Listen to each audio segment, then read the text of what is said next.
Welcome to my most loyal customer. You did a good job on being Who's a good first. clan?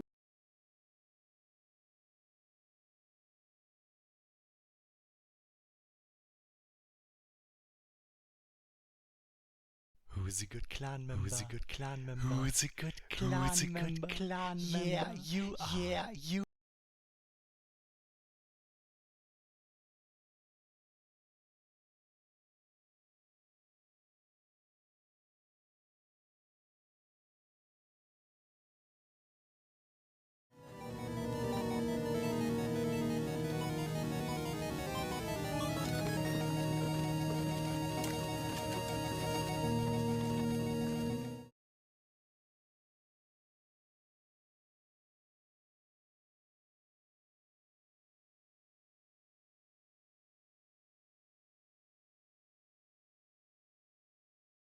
Who's a good clan member?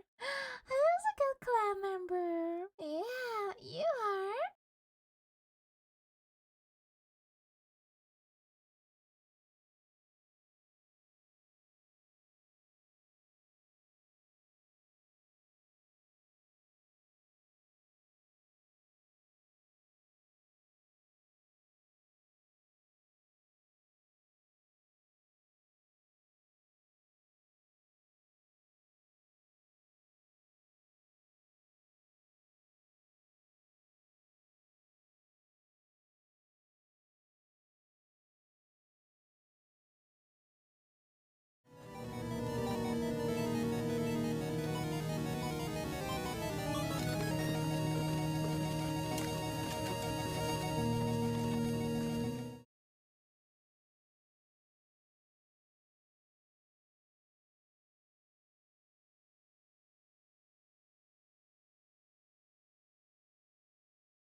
Hello, hello.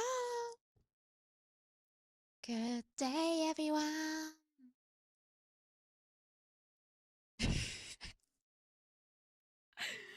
I promise you, Weep.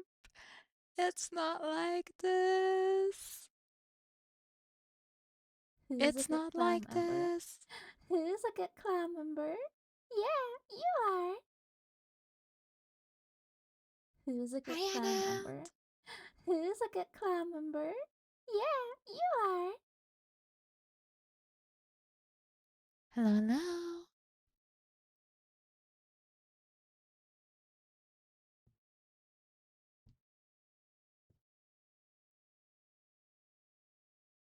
How am I? What a big question. I'm okay. I had a rather fun workday because it wasn't a usual workday. Wow, Thunder is so fun. Nice. Hi, Flano. I have a feeling it might have been ironic. Because weren't you saying Who's 3 a good seconds earlier clan that you were member? stuck Who's a good clan member? and suffering? Yeah, you are. Hi, Sab. Why are you suffering? Same, I just did the same thing over and over at work today. Oh no. That doesn't sound nice. No, for me today, I was basically shadowing people. I was shadowing team leads. So it was kind of cool.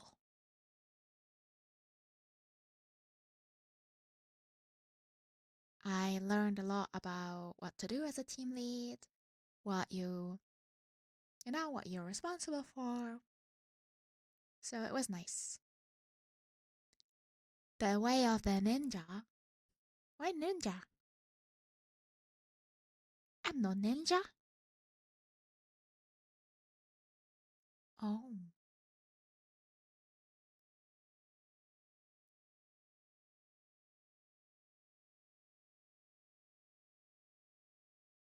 Do we have the correct redeems? Oh, hold on a minute.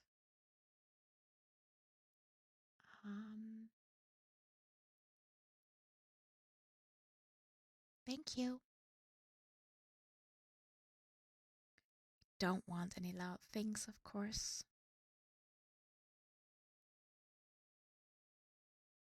I just thought jump scare.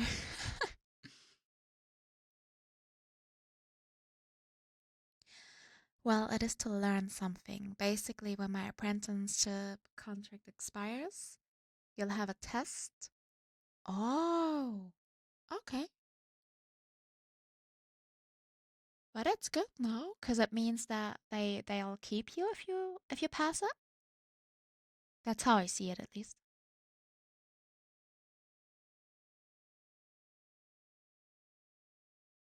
Thank you.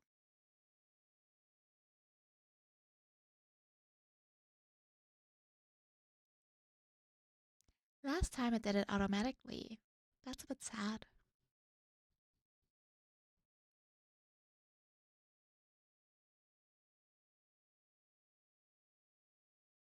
Yeah. All the stuff you have to consider when you're doing ASMR versus gaming, screaming content. Not really? Oh, that's bad. Still need to look for work. A position might open there, but not guaranteed. So might have to look for I hey, but if it opens up, they're not gonna get someone new, right? They're gonna go for you. That's how I see it. So let's just hope it opens up for you.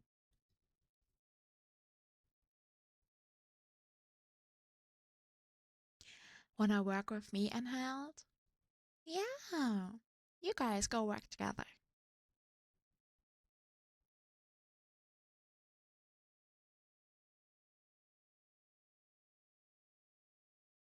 Close and cuddly.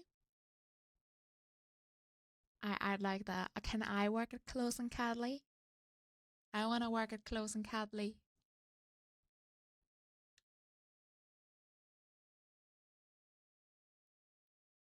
Good evening.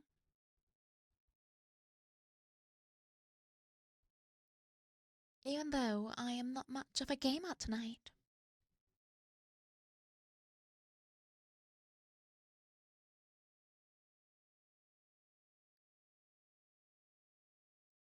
Please though, Goro, you could beat up my mean coworker.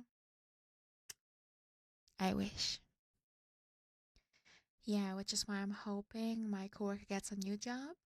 Oh, then you have the slot. I see, I see. Hey Stan! How are your fur babies? They are doing great. Haru is sleeping here.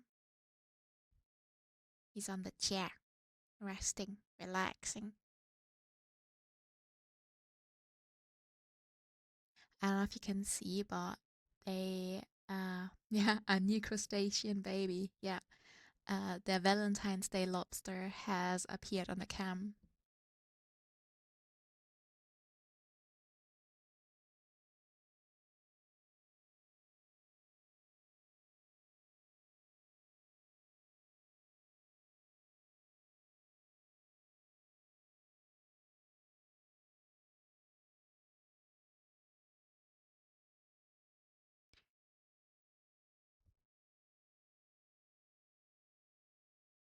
She's the woman, hence why I'm not doing it myself. I'm sure Enhel doesn't have a problem beating up women.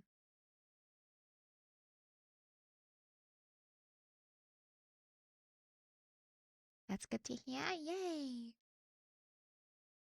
I mean, he doesn't care by beating me up.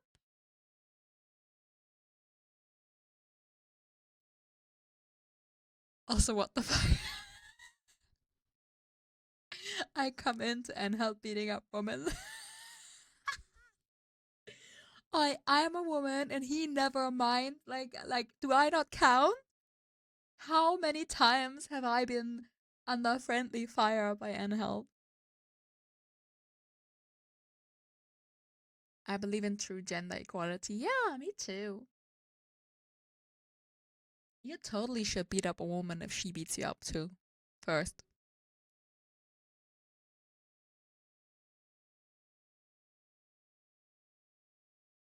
Do you have a Pikachu badge?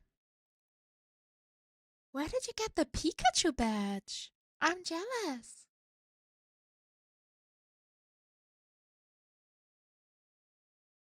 At least I think it's a Pikachu.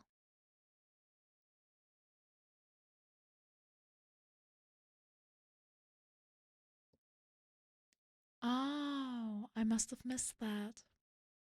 Sarge. And then beat up a woman for it.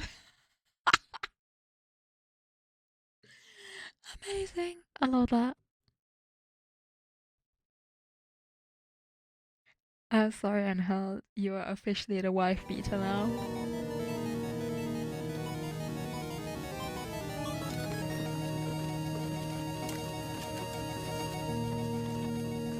You'll always be known as the wife beater in hell.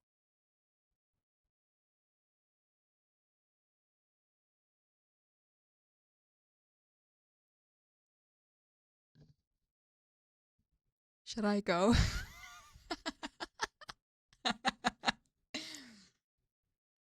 I mean, wait for a wife with dealer to appear. Maybe you guys can make a business. He's stealing them, you're beating them. Bam. Business. Profit.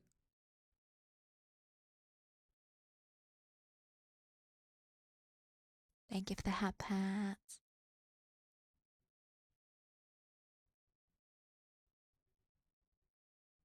Oh yeah. You're my boss technically, so according to Helldivers, Goro abuses her workers. Yeah, I guess a little bit. A little bit. But don't pretend that you guys don't like it. Tiny bit of abuse, you know? Followed by a smoochie. Mwah.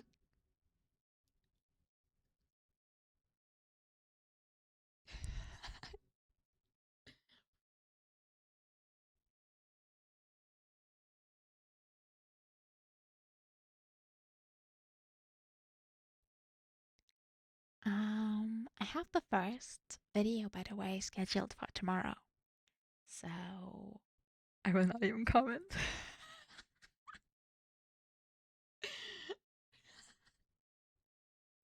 Oh, come on. Yeah. So I'll be releasing them every Thursday.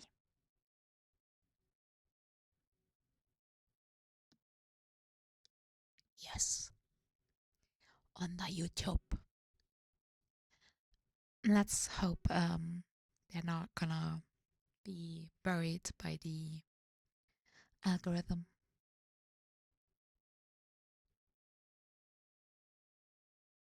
I read somewhere that certain clips do particularly not well because of VTubers having too many big boobs. So I might just be naturally like, cancelled. But we'll see. Hey, Spaghetti-O! How are you? Good morning. Mm-hmm. Did you see the posts about um I forgot. Amazing. Yeah, I mean, look, they are huge. I'm not even sure your hand's gonna be enough. Not gonna lie. YouTube is run by a flat woman. Confirmed.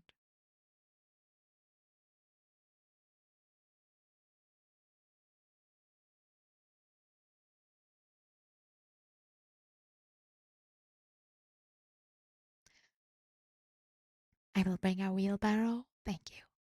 I appreciate it. I will both arms to hold them for you while I put a peck of straw waffles in front of you. Now I feel like a. What's the thing? Donkey?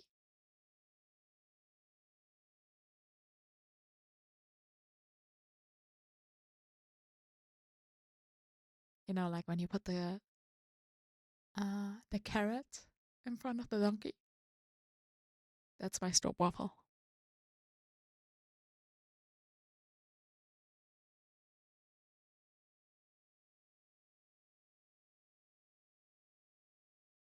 Nah, but we'll see. I have fun recording it. It's just a lot of work, and I was getting a little bit frustrated about mic stuff, but I don't care anymore. We'll see. We will just start and slowly improve over time. I mean, donkey isn't too far off. One is an ass and the other got one. Damn. I don't know what donkey noises do. Oink? No. Doink? E-R. It's E-R, right? Yeah. Last one? Yeah. E-R. E-R.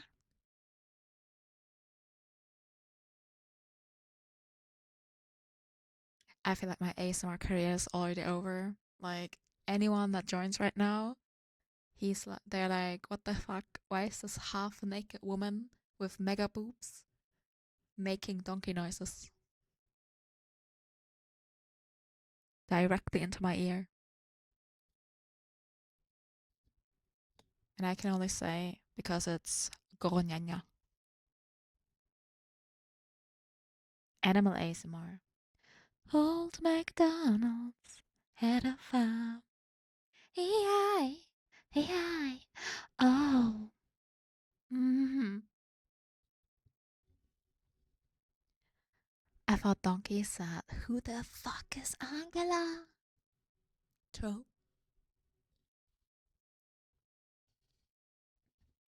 It was the goat though. I can't believe you just said, the Who's a goat good is a clan donkey. member?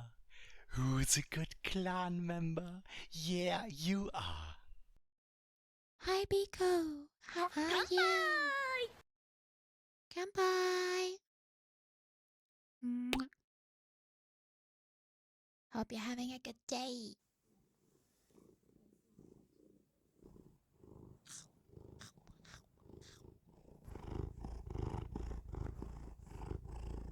I was eating you. You saw that? I was eating your finger.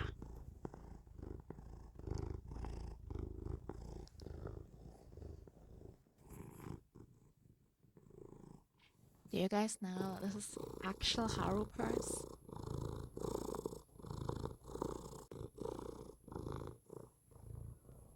Straight from the baby man. Nami stop. And they are endless.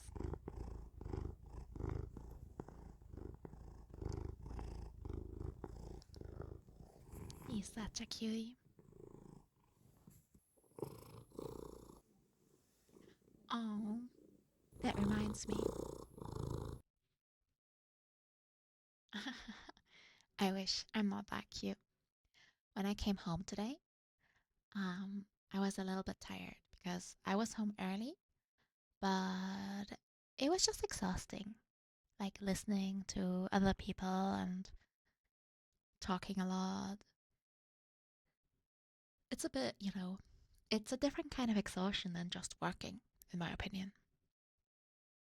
And I got undressed and I got into like comfy clothes. And then I was like, oh, I'm gonna like take a quick, like 20-minute power nap, right? Yeah. If you have cats, you don't get to take power naps.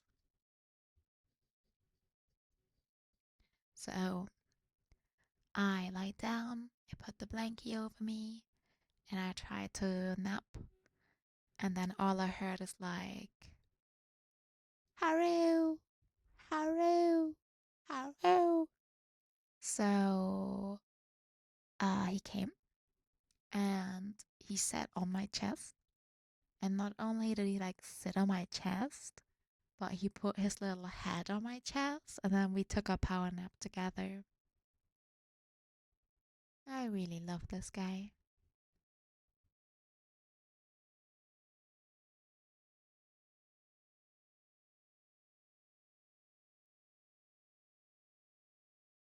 Oh yeah, true. Still catching up with JoJo. Uh, you don't have to stress so much though, because I think they are gonna skip next week or something. So you have another week. But yeah, go do that.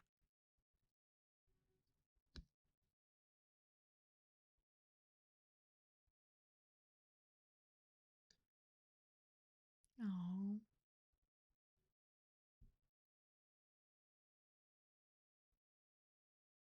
I'm sorry.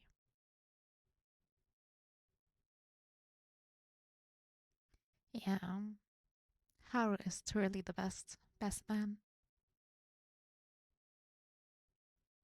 Alrighty, I'm gonna get started.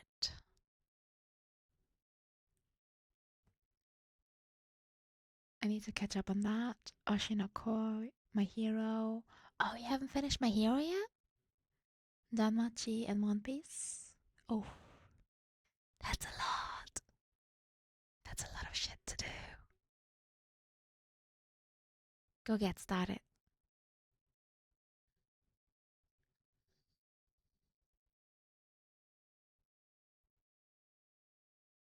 Oh, but if you're watching via Crunchy, I heard there was like a leak or something.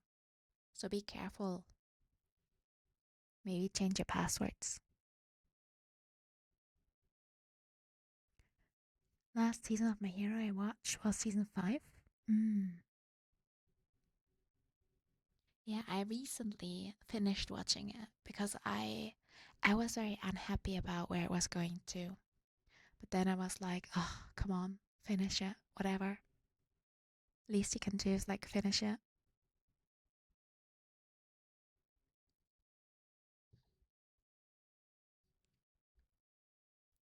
Oh, you think I pay?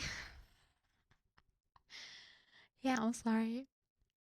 I'm a law-abiding citizen.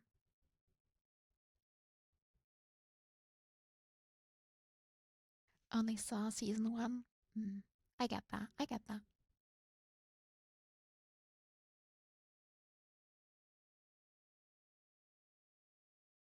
I'm not law-abiding when the law looks. What? Oh, when the law is looking, I get it. I was wondering whether you're going to the like when the law looks hot or something. Otherwise, you beat the law up, right?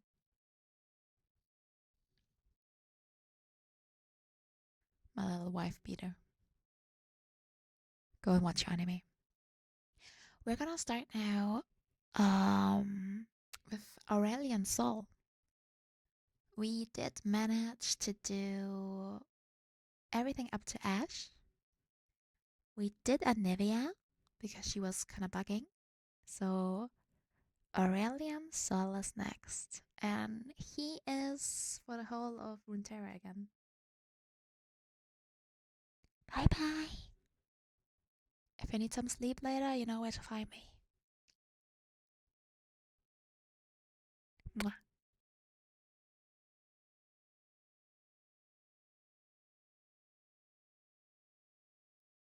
Bum.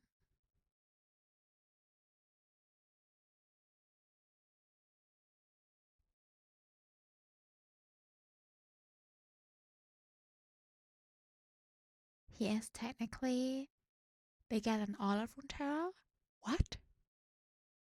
He is bigger than the entire... What?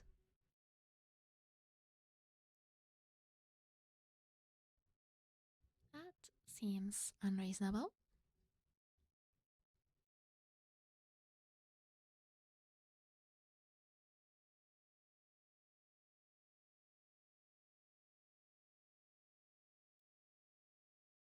He looks so cool though. I kinda like him.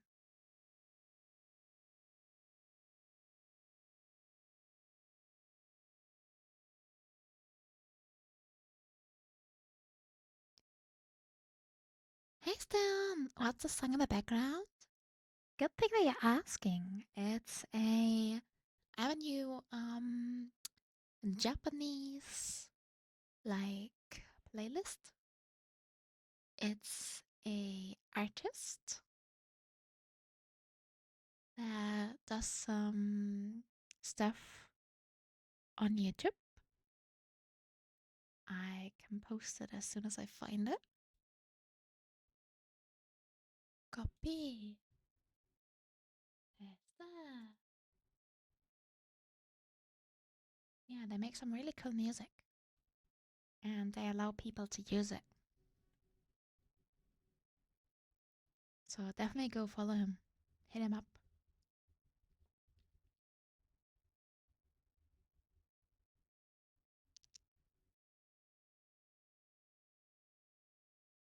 Hello, hello. Sound familiar? I mean, yeah, I was gonna say it's the instruments probably.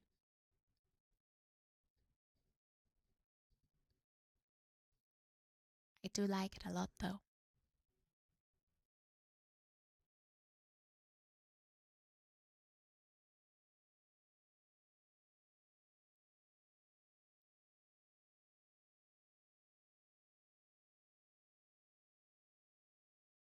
Alright, give me a second.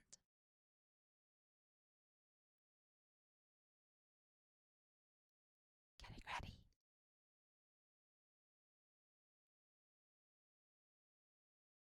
Aurelian Soul, the Star Forger, Kawa, Warship, Marvel. They are all appropriate responses. To him? Wow.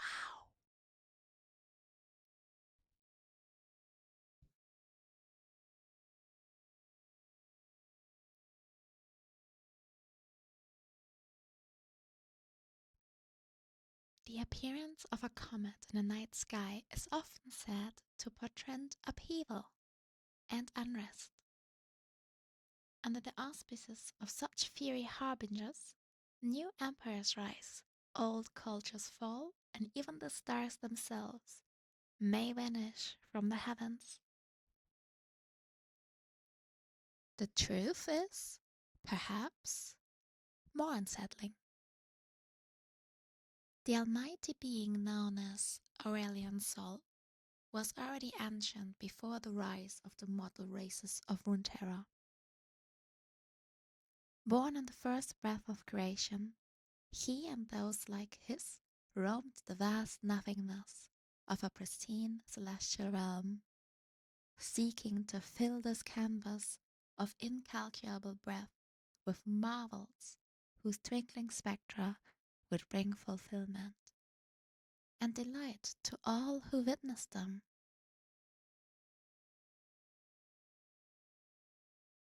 As he wandered, Aurelian's soul seldom encountered any equals. The eternal aspects were dispassionate and incurious things, contributing little to existence, content only to compose amusingly self-centered philosophies on the nature of creation. But then, bathed in the light of a fairly unremarkable sun he had crafted eons earlier, he discovered something. A world. New realms.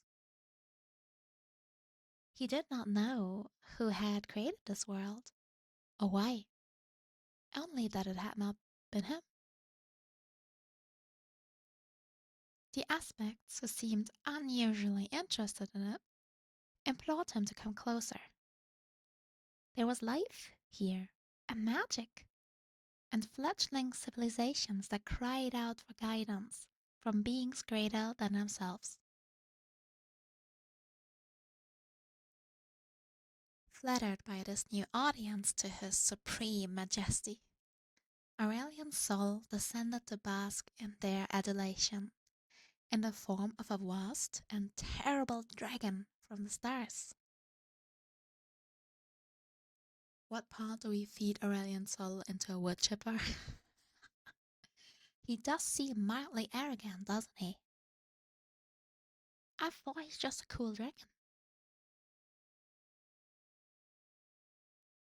The tiny inhabitants of the insignificant land of Targan named him for the golden light of the sun he had gifted them. Wow. And the aspects commanded them to bring forth a suitable offering in return.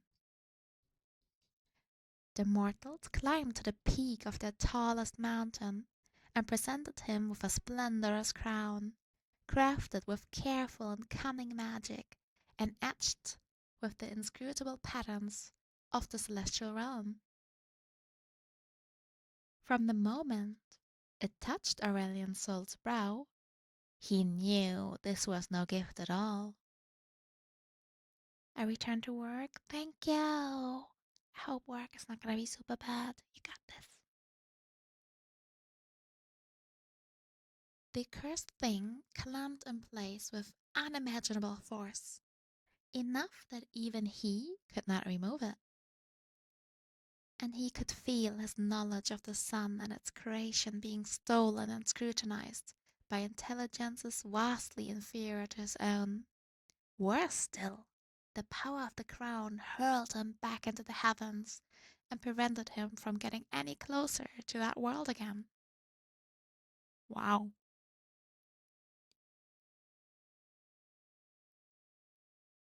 Instead, he was forced to watch as the duplicitous aspects of Targan set the mortals to work on the construction of a great gleaming disk. With this, they channeled his celestial power to raise up immortal god warriors for some unknown conflict that was apparently still to come. Oh, so that's the sun disk. That's what turned Aatrox into what he was. Oh. Oh. Outraged, Aurelian's soul could see other stars fading across the firmament for lack of care and maintenance, and he strained to break free from the crown's control. It was he who had birthed their light into the universe. Why must he be shackled now by the aspects in their lowly palms? He roared with glee when the sun disk failed, only to see a second, more powerful one take its place. Eventually, resigned to his fate, he saw the good warriors, god warriors cast down their rivals, then chittering creatures of pure darkness, and eventually each other. Then, in little more than the blink of a star dragon's eye, the world was ravaged by a succession of sorcerous catastrophes, and Aurelian's soul finally knew that Targan and the hated aspects were all but defenseless. As he cautiously circled back, he realized the magic that bound him was weakening. Flecks of gold began to fall from his crown, each one blazing across the skies like a comet. Driven by the tantalizing possibilities of freedom and revenge, Aurelian's soul now regards Runeterra with simmering, eternal fury. Surely it is here, upon this world, that the cosmic balance will tip in his favor once more, and with it, the universe itself shall bear witness to the fate of those who dare steal the power of a Starforger.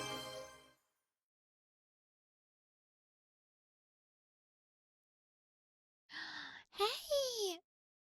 Thank you!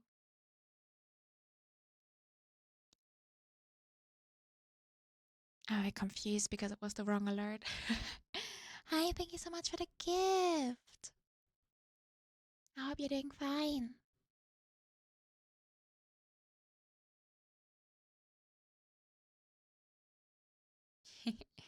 Rito's very happy as well.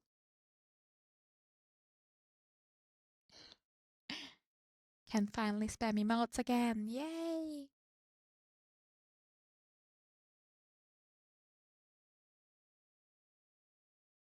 I missed you, Ball. We were playing marbles the other day and I was thinking of you. Did you try White Toe Fox?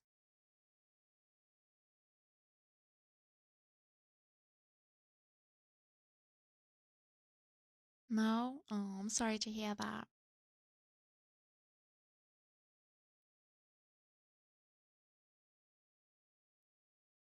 Can only get better though, right?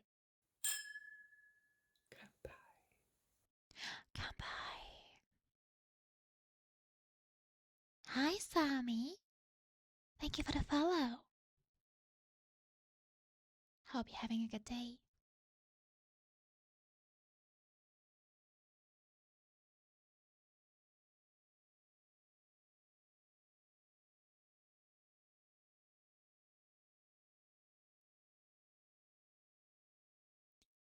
Da, da.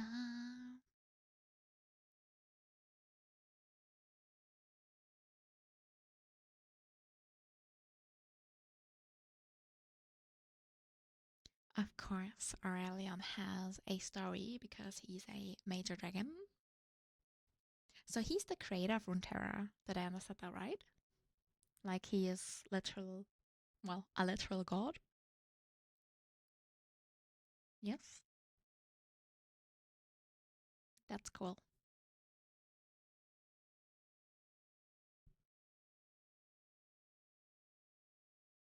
He creates suns and in contrast entire solar systems. Oh. Okay. Maybe he's allowed to be a bit arrogant about it. Tiny bit.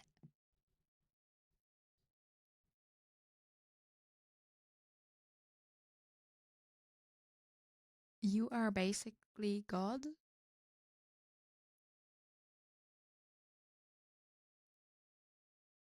I mean, you were a Thor main last time I checked, so.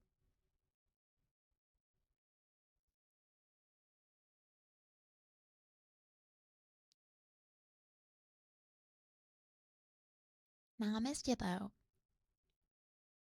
We played. When did we play? Monday? No. I don't remember. Last week. We played a bit of Marvels. When White Fox came out. Friday? Ah, Friday. Yes, you're right. Oh, wow. Time is flying.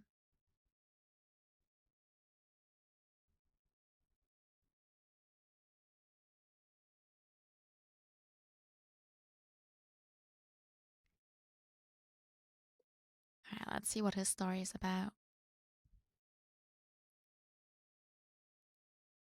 Twin Dawns. This world's familiar sun still hides below the horizon. Crude and unpolished earth unfurled below. Mountains contort into barriers that stretch like fingers across empty scrublands. Palaces, or rather what pass for palaces, fail to loom over anything but the squattest of hills. The curvature, curvature, guys. I got curvature. Oh my god, I curved too hard. Oops. Goodbye. Hi, Tessa Day. Welcome. Thank you for the follow. The curvature of the planet meets the stars with a serenity and grace few of the dwellers below will ever witness. They are so scattered across the globe and grasped so blindly for any sort of understanding that it's no surprise they've been conquered and don't even comprehend their predicament. The fiery sheen I've gathered as a streak toward my preordained destination illuminates the world beneath me.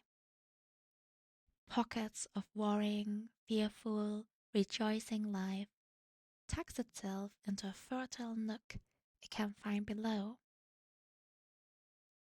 Oh, how they gaze and point as I streak over their heads. I've heard the names they call me: prophet, comet, monster, god, demon. So many names, all missing the mark. In a vast stretch of desert, I feel the twinge of familiar magic emanating from the seat of the premier civilization amongst these savages. Lo and behold, a massive sun disk is under construction. Hey, Wealthy! 22 months already. Wow. Crazy. Thank you, Wealthy. Gotta hydrate. Thank you. Hope you're having a good day. Are you at work?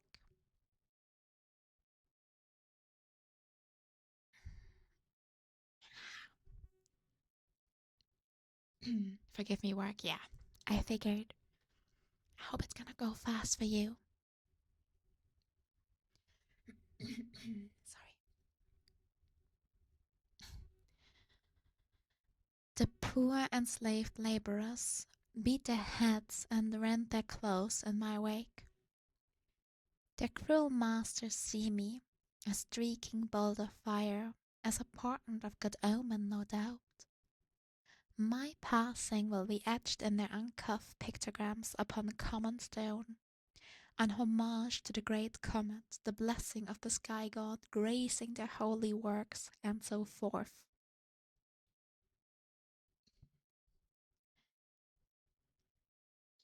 The disk's sole purpose is to funnel the sun's majesty into the most renowned of these fleshy humanoids, transforming them into exactly what this planet needs: more insufferable demigods.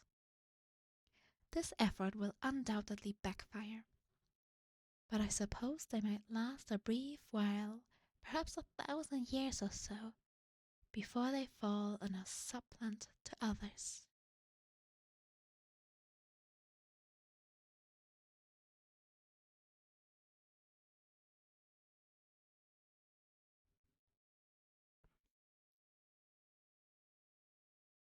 The desert below fades into the night, trailing behind me as I streak onward, across lonely steppes, then over rolling brown hills gently flecked with greenery. The pastoral scenery belies a field spattered with blood and littered with the dead and dying.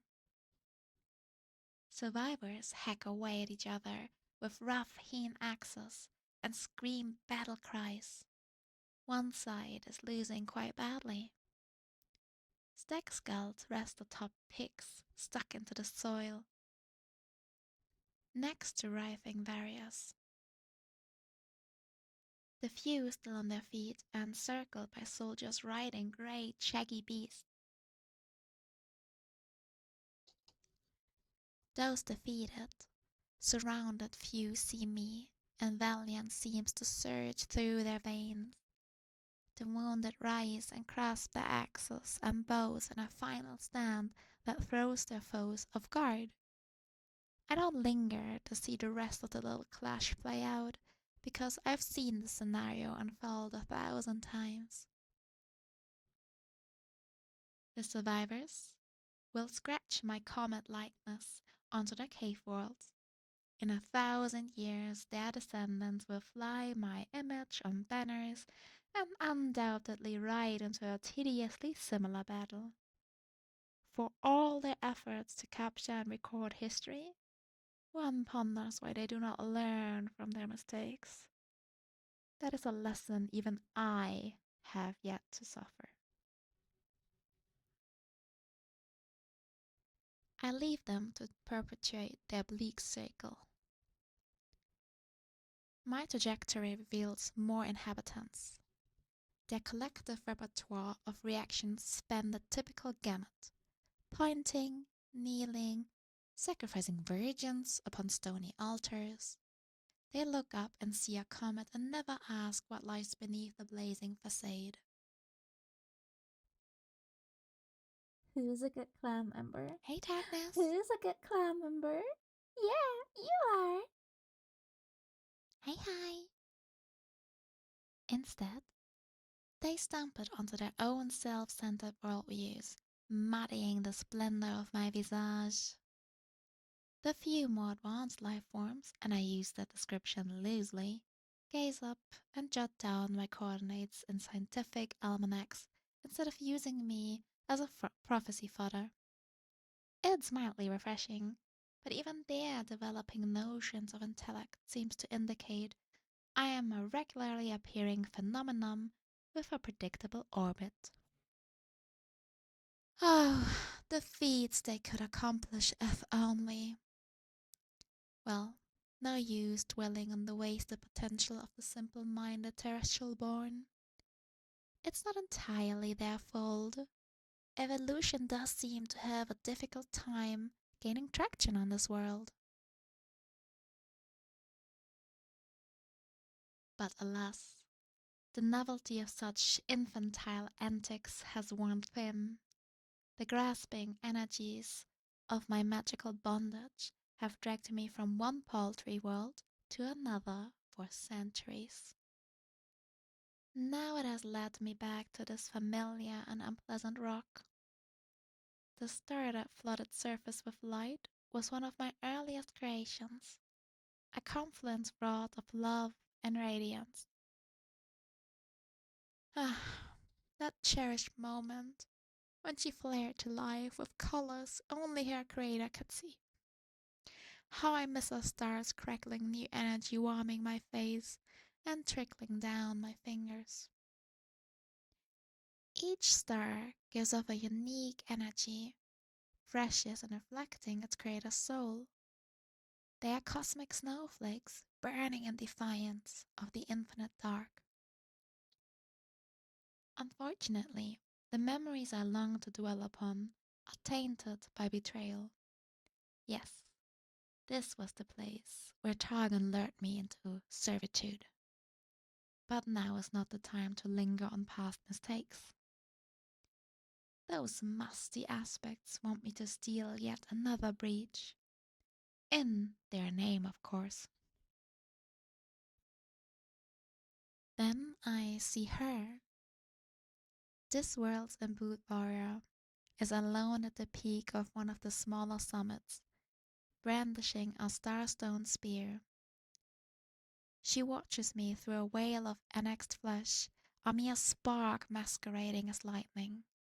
A thick braid of auburn hair is draped over her shoulder, falling over a golden breastplate that covers pale, freckled skin. Her eyes, the only bit of her face not shielded by a battle-worn helmet, flashing a jarring shade of red.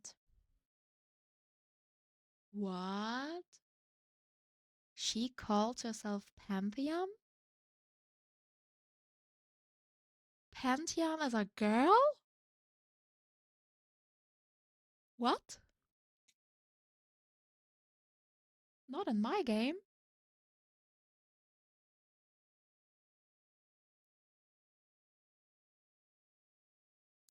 Since when is Pantheon a girl?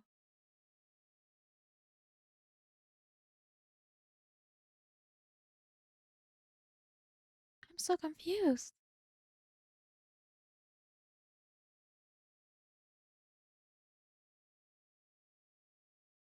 Oh, okay.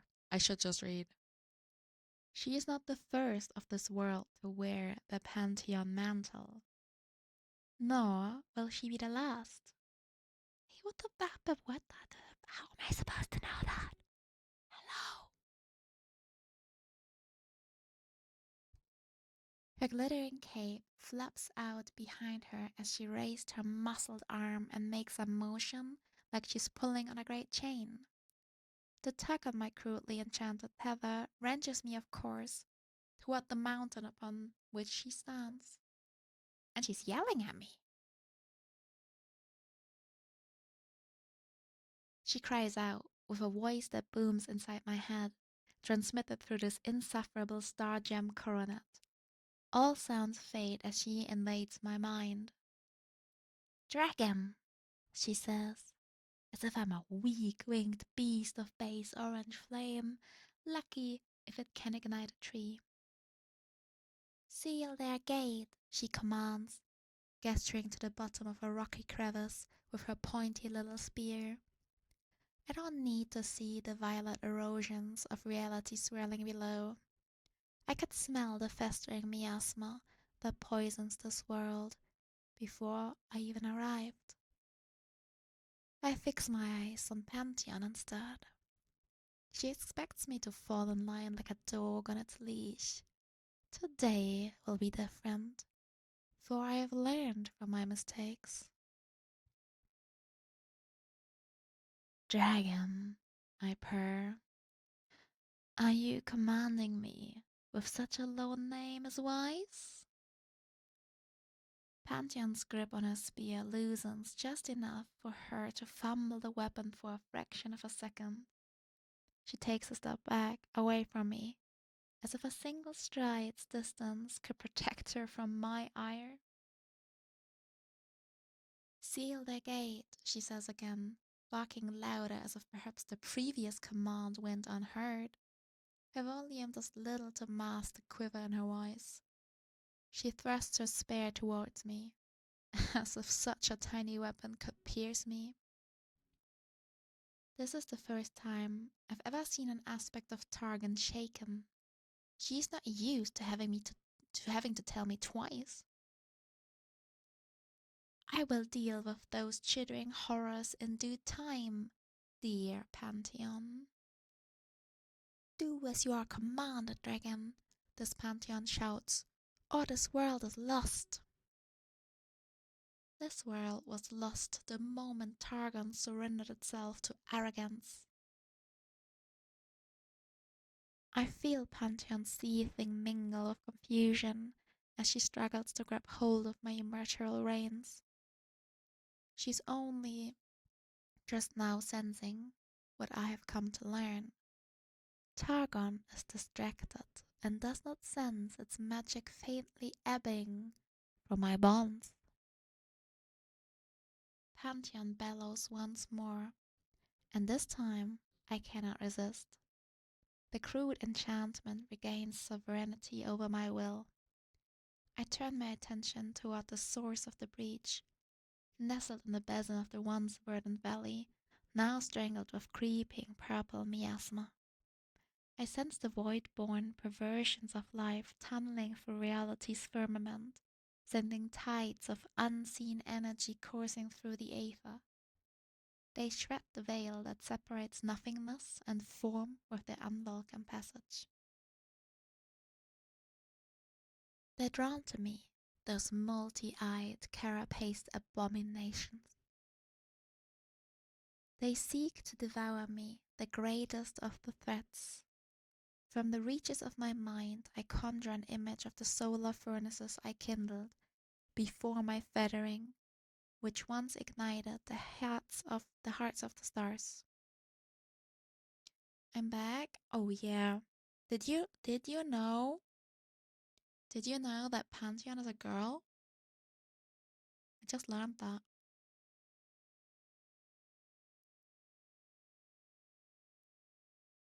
Yeah, exactly.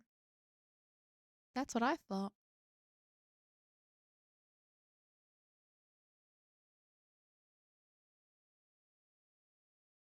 Yeah.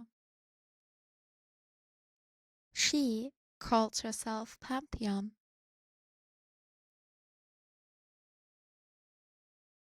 Chat, don't tell him. Don't tell him to read the next sentence. Pantheon is a girl confirmed.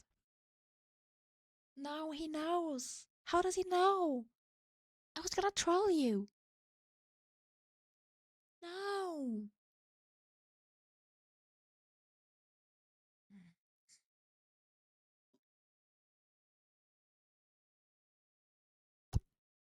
How do you know? Mean.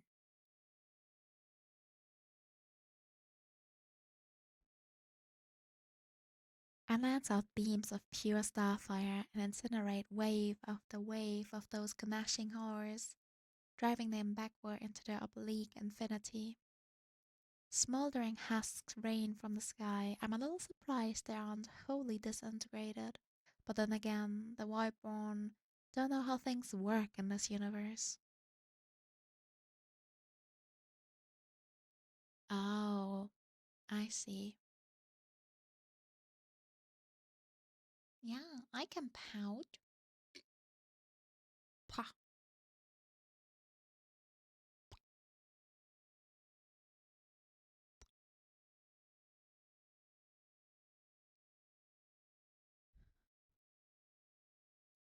A pulsing sickness lingers in the air. From the epicenter of the corruption, I feel a will, hungry and indomitable, and far from the typical mindlessness I'm accustomed to from these void-born aberrations. The pulsating wound in reality yawns and buckles, distorting and warping all it touches. Whatever exists on the other side is laughing.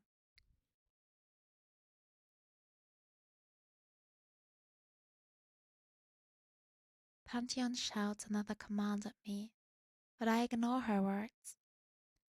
This anomalous fissure in the universe entrances me. This is not the first of its kind I've had to deal with, but this one feels different. And I can't help but admire the marvelously terrifying manipulation. Who's a good clan member? Who's a good Of the clan barriers member? between realms. Yeah, you are. Hi, Kaylee.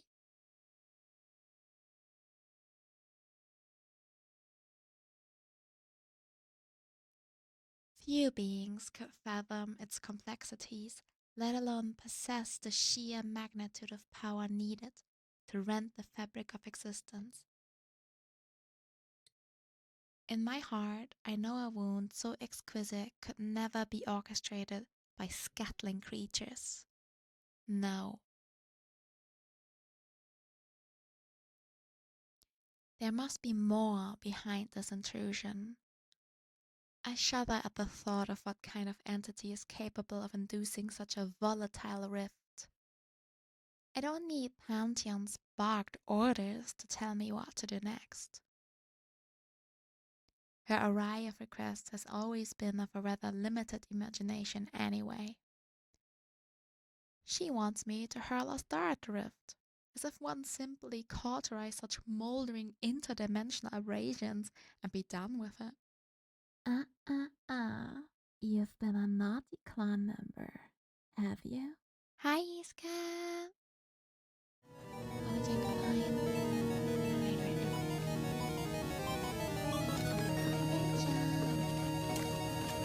Hydration, da da da da.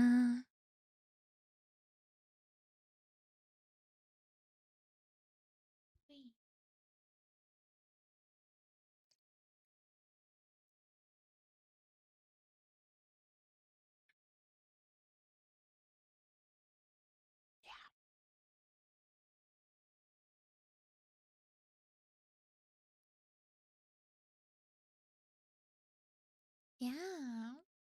We're like still at like the letter A. It's crazy.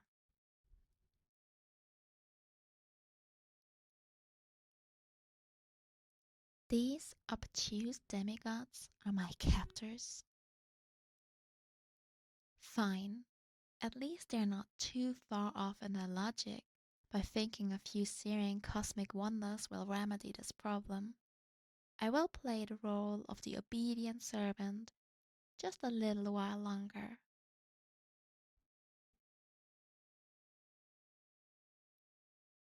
I enjoy what I do next, partly because they'll remember it, partly because it feels good to let a little of the old power loose, but mostly because I wish to remind whatever intelligence that controls this void incursion that nobody laughs at me in my plane of existence. The base elements in the atmosphere rally to my cause, accreting into a plasmic anomaly. The swelling stardust detonates at my unspoken command. The result is a dwarf replica of one of my majestic glories burning in the depths of space. After all, I can't fling a full-fledged star at this fragile world. The young star shimmering, brilliance flies from my hands. It's joined by two sisters, always by my side. They careen around me in a radiant ballet, their white-hot cores devouring the gathering clouds of dust and matter I draw towards us. We become a storm of stars, the night sky incarnate, a maddening gyre of starfire. I conjure eddies of searing stardust, exhaling a heat so pure and dense it collapses the aura of this world just the tiniest bit, Who's a good forever clan marring the member? planet's Who's curvature. a good clan member? Yeah, you are. Hi, Josh. Oh, I'm sorry you got sick. I hope that's not gonna be an issue with your work.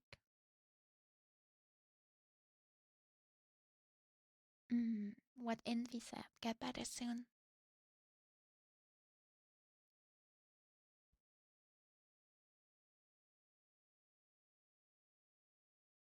Cascading strands of stellar flame period from the center of the rift. Gravity melts in undulating waves of color most eyes will never be able to witness. My stars warp matter as more fuel coalesces into their cores, causing them to shine brighter, burn hotter. The whole spectacle is breathtaking. A cascading dance of blinding light and searing heat, so hot that for a fleeting moment, new spectra are birthed into existence. My spine tingles just a little bit at how good this feels. Turns out it's going around. Yeah, especially at like schools, you get sick easily if someone has it.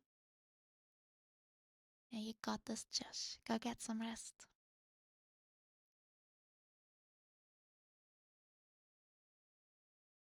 Yeah, especially with kids. That's so true.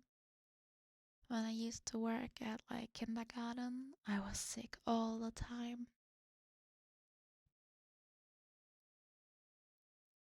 Trees splinter, rivers evaporate. The mountain walls of the valley crumble in smoky avalanches.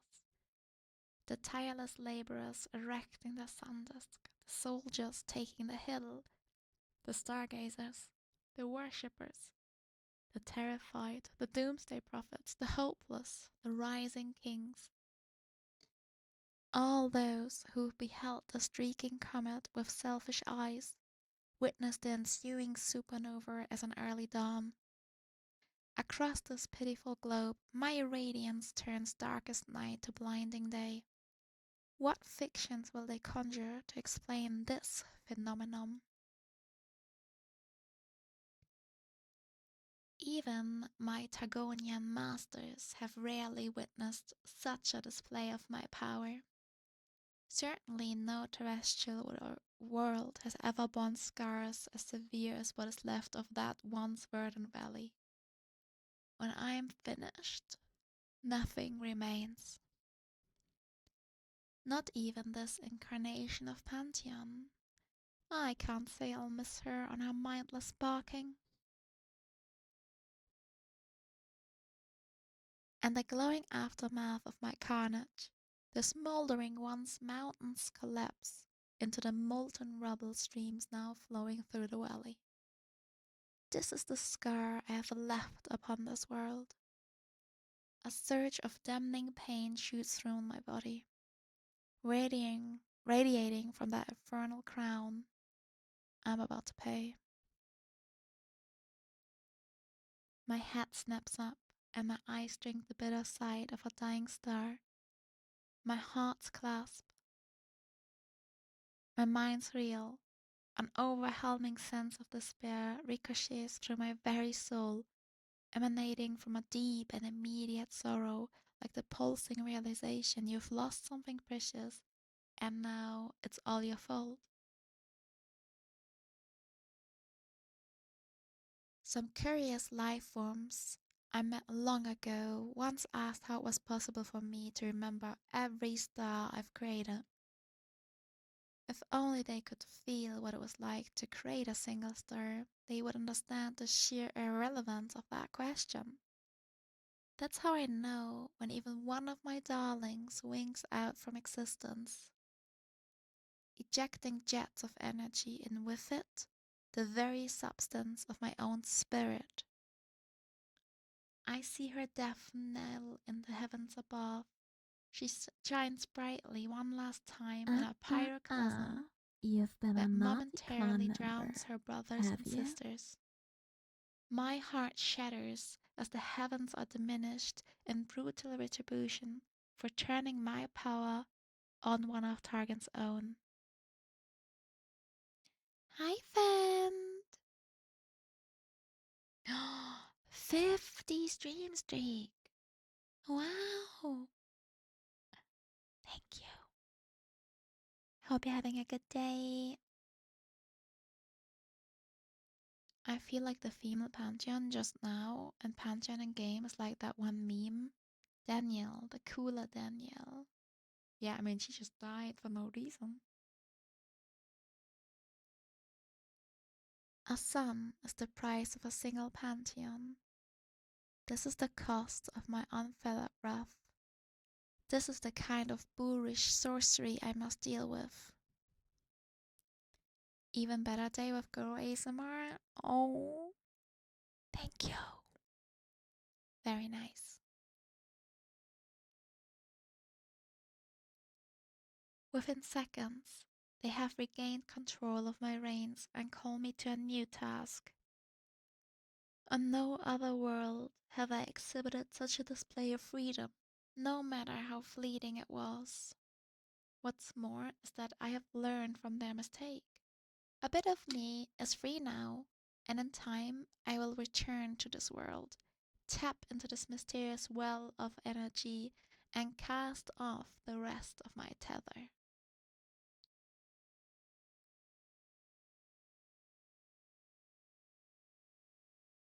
I tune into that essence of warmth, twisting and contorting within fleshy vessels scattered across the cosmos. It wasn't happy about losing its mortal avatar in this world. Already a new doomed host has been chosen to transform into the next iteration of Pantheon. A soldier from the Rakor, a tribe who cling to the base of Targan's mountain, siphoning off its power like barnacles. One day I shall meet this new incarnation of Pantheon. Perhaps he will learn to find a new weapon and abandon that ludicrous spear. I sense Pantheon's celestial kin, scattered across the cosmos. In a single instant, all of their attention is focused on this world, where one of their earthly aspects was vaporized by their own weapon. Their confusion is mingled with a growing desperation as they contend with each other to regain their control over me. How I wish I could see their faces. As I launch myself from the gravity of this world, this ruined terra, I sense an emotion I have never felt from Targan before. Fear. Holy moly. That was the longest story we've read so far, I think. And I feel like it was just a lot of like monologue. Like, I am Aurelian Soul, I'm the greatest. Worship me. Worship me, worship me, worship me on Twitch TV. Who's a good clan member? Who's a good clan member? Yeah, That's what he you do. are. Yeah, he is a little worship king. If he was living in these days, he'd be the one who likes to be called Daddy. Daddy Aurelian. Daddy. In Aurelian Soul's story, the main character is Aurelian Soul. Nah. In everyone's story, the main character is Aurelian Soul.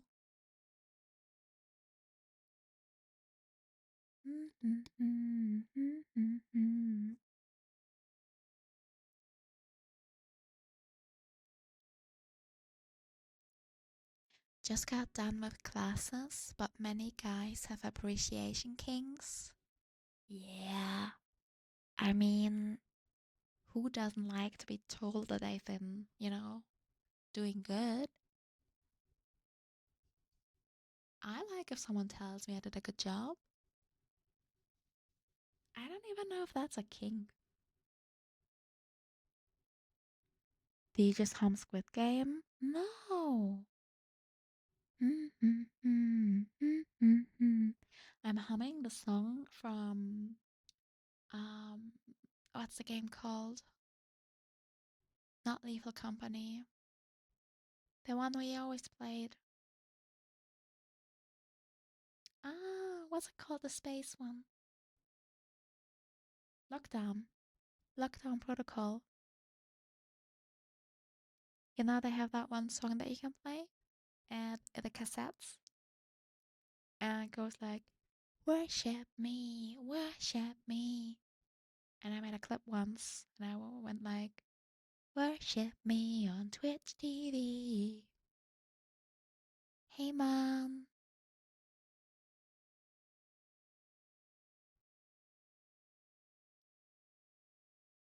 Yeah, his story was long.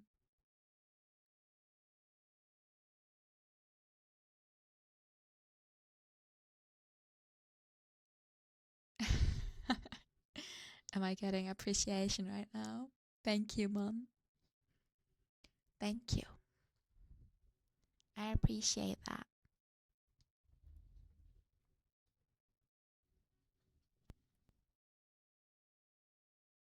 I do like feedback on the ASMR. Oops, sorry. I have the first videos coming up Thursday. Basically ASMR recordings of the League lore. So if you like those, let me know so I can do more. Alright. Who's next? I wonder. Who is next?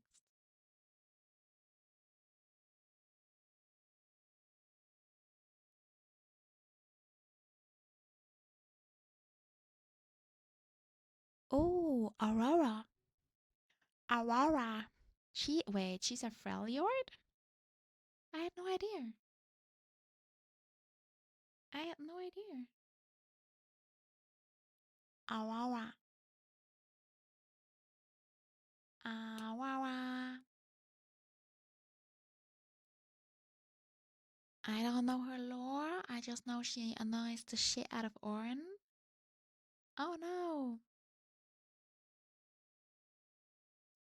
We'll have to tell Kier because I think Kier was really interested in the Orin lore.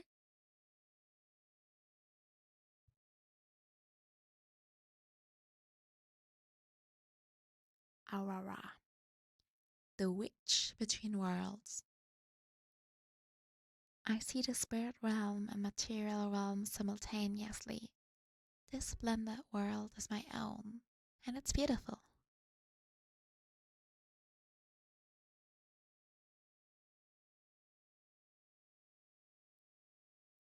Most mortals live and die knowing only a single plane of reality, the material realm.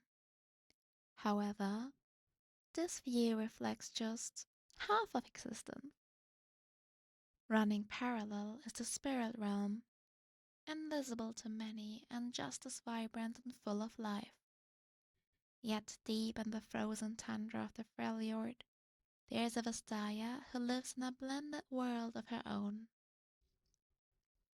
Aurora was born in the secluded village of Amu, home to the Briny tribe, and spent her youth playing with critters no one else could see while exploring a world no one else could appreciate. Though she was happy, she felt isolated from the rest of Amu.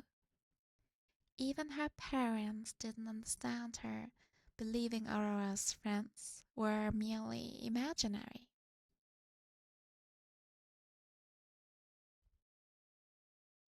The only Briny who wholeheartedly embraced Aurora was her great aunt Havu, who always entertained her stories, fostered her passions, and encouraged her to celebrate her individuality.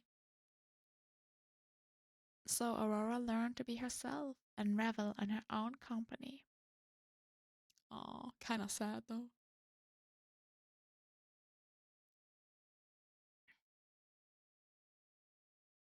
I didn't even make the connection that she was a stallion. She looks like a bunny, no? But they look different, right? They can be birds or foxes or whatever.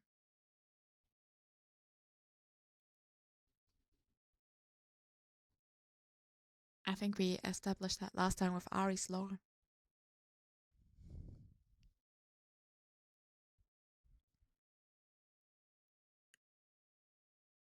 Mm-hmm.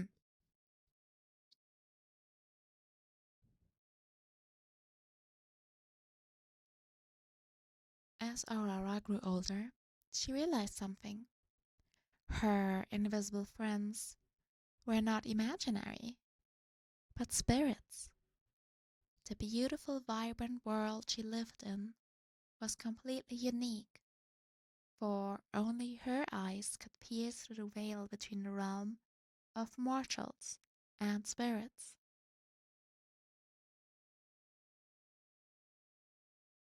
She meticulously documented this intertwined world and studying Amu's spirits in hopes of helping others understand the realms as she saw them.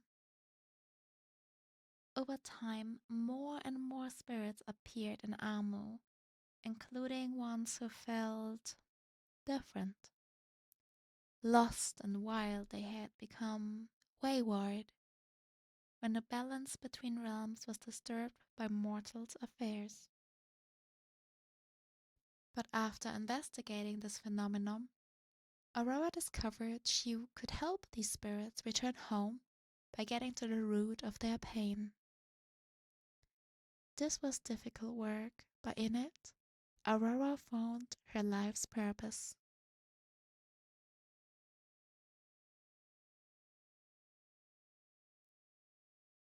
She knew that continuing her research meant she had to explore the world outside of Amu. Though the idea of change made her nervous, the prospect of expanding her knowledge inspired Aurora to leave her home behind. It was during her travels that she encountered a wayward spirit who took the form of a monstrous twisted elk. He was feral and afraid, lashing out with blood-stained antlers. Aurora was determined to calm him down, and though it took time, she earned his trust. But this spirit was unlike the others. With every attempt to help him, Aurora failed. Undeterred, she convinced the afflicted elk to travel with her, using her powers to tuck him away in the spirit realm as she worked to unravel his mystery.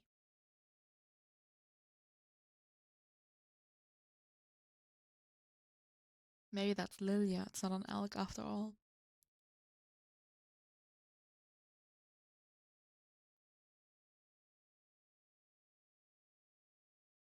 Having come across a number of spirit walkers as she traversed the Freljord, Aurora sought their advice, believing their ability to channel spirits may shed some light on what plagued her wayward companion. However, they were too at a loss, suggesting she find Udir, the Tundra's most powerful spirit walker. Hi, Shrimp! Mwah! How are you? Udir needed just one look to recognize the immense power of Aurora's spirit. But the fearsome elk was too lost to commune with. Instead, he encouraged her to ask the demigods for answers. Aurora decided to first search for the great ram. Who's a good clan member? Orn Who's a mentioned. good clan member? Hi, Yeah, Panda. you are. Hope you're having a nice day.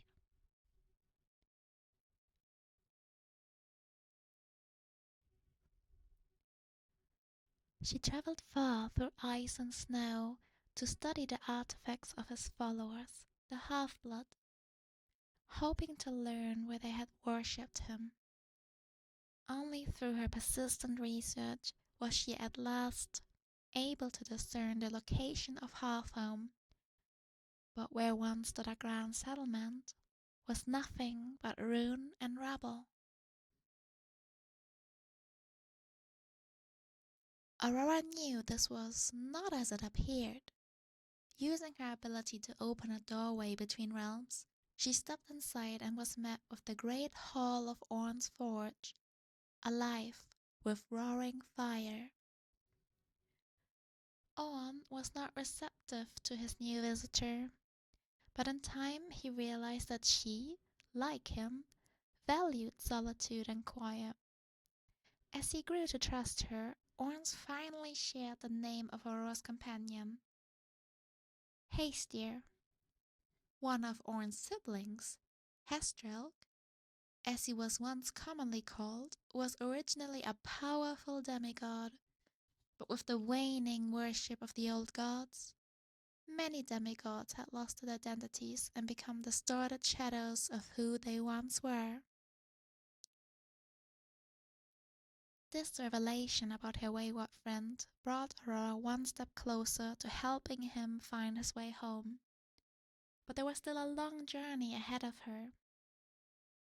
From Orn, she learned about Ysarn, the cryo-phoenix who guides and protects the land while enduring an eternal circle of birth, life, and death.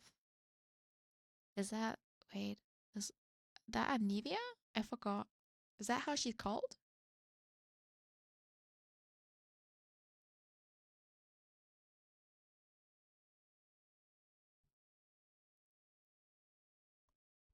Yeah, cryo-phoenix, but Ysarn. I already don't remember that.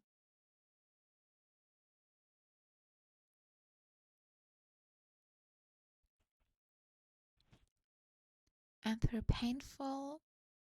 though painful, Owen also spoke of his brother while here, whose relentless storm rages against the Freljord in his desperation to quench the Voriat's bloodlust with the rains of war.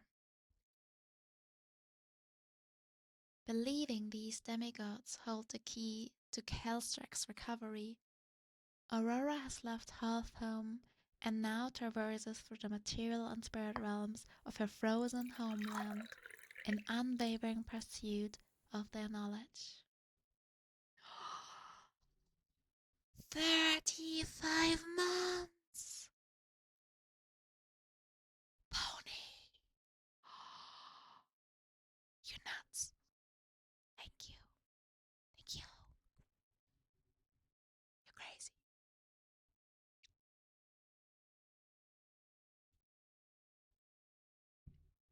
A pony over here. Thank you so much. I hope you're having a good day. Actually, I hope you're feeling good because you were awake for a very long time and apparently drunk, right? You good? How are you feeling?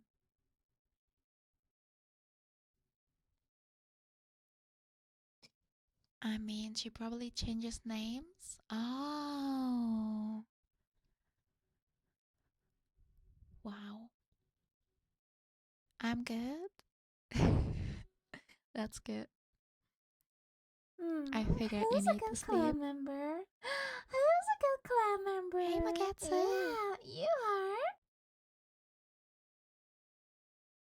Hope you're having a good day too. Oh, she doesn't have a story. Ha. No story for Aurora.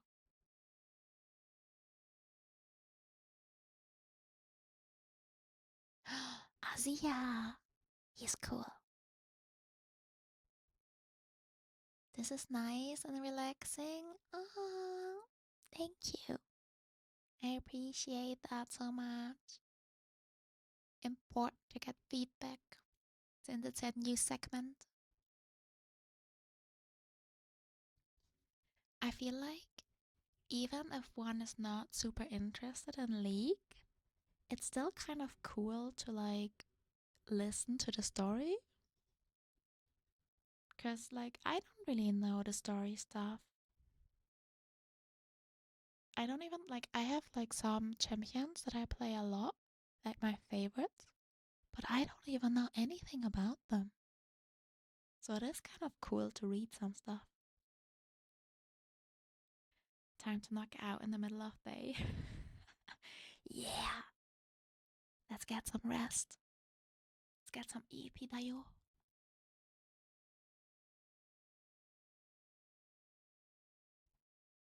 Azia, the Emperor of the Sands.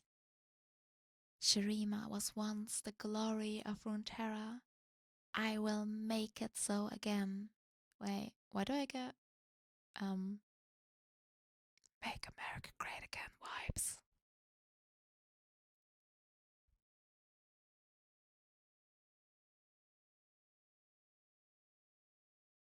Hydration, guys. Hydration is key. Mm.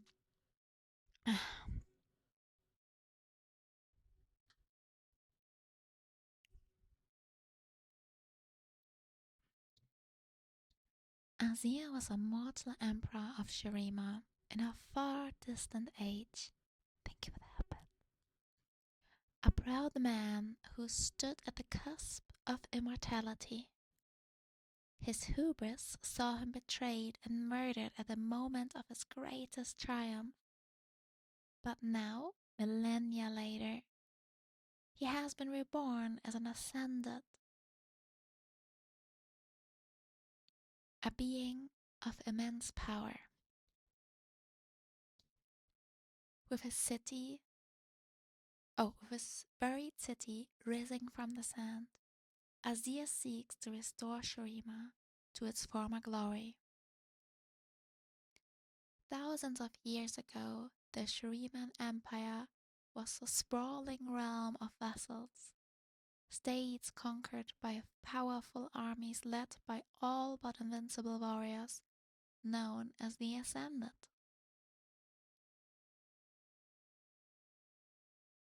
Ruled by an ambitious and power-hungry emperor, Shurima was the greatest realm of its day, a fertile land blessed by the power of the sun that shone from a great golden disk floating atop the temple at the heart of its capital. The youngest and least favored son of the emperor, Azir, was never destined for greatness. With so many siblings ahead of him, he would never be emperor. Most likely he would take up a position in the priesthood or as governor of some backwater province. He was a slender, studious boy who spent more time pursuing the texts collected in the great library of Nessus than training to fight under the stern tutelage of the ascended hero, Renekton. Azia the Nepo baby. I mean, something must have happened.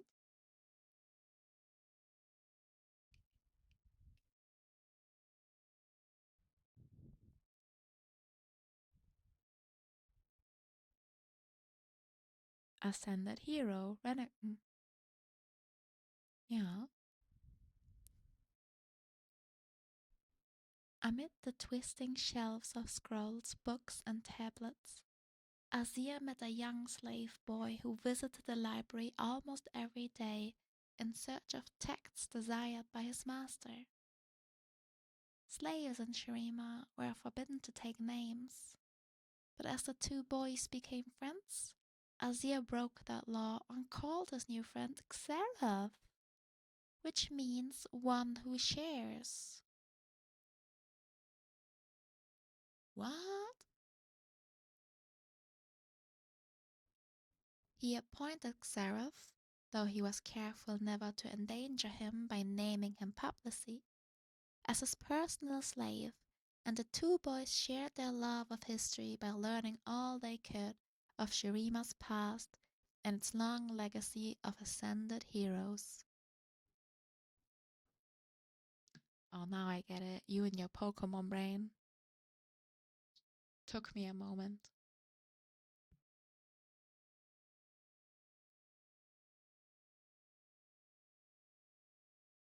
While traveling with his father, brothers, and Renekton on the yearly tour of the Empire, the royal caravan stopped at a well-known oasis for the night. Azir and Xerath stole away in the middle of the night to draw the stars and add their own celestial maps to those they had studied in the Great Library. Where they drew the patterns of constellations, the royal caravan, oh, who would have thought, was attacked by a cabal of assassins sent by the Emperor's enemies. One of the assassins found the two boys out in the desert and was poised to cut Azir's throat when Xerath intervened, throwing himself upon the assassin's back. In the ensuing melee, Azir freed his dagger and plunged it into his attacker's throat. Who's a good clan member? Who's a good clan member? Yeah. Hi, yeah. Dara. Hope you're having a good day. Thank you for dropping by. Azir took up the dead man's sword and rushed back to the oasis, but by the time he returned, the assassins were already defeated. Renekton had protected the Emperor and slain the attackers, but Azir's brothers were all dead. I never would have seen this coming.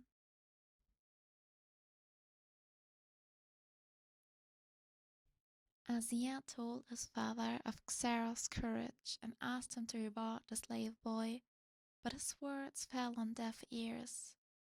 In the Emperor's eyes, the boy was a slave and beneath his notice. But Azir swore that one day he and Xerath would be brothers.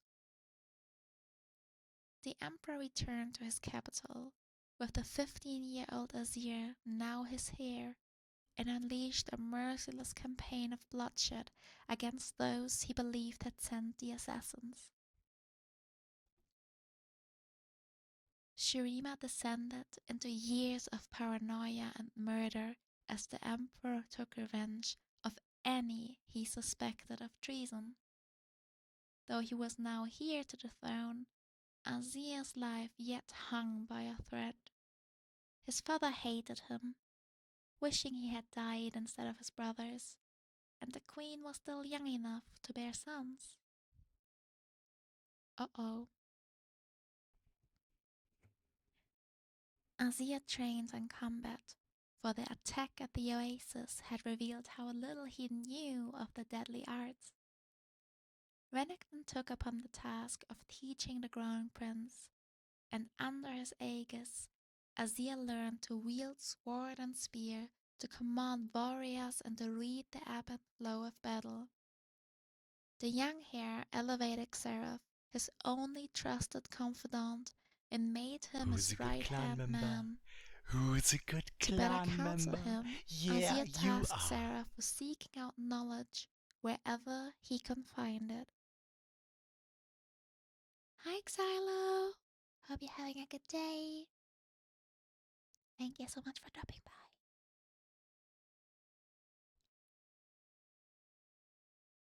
Years passed, but the queen was never able to carry a child to term, every conceived infant perishing before it could be born. So long as the queen remained barren, Asia's life was relatively safe. Wow.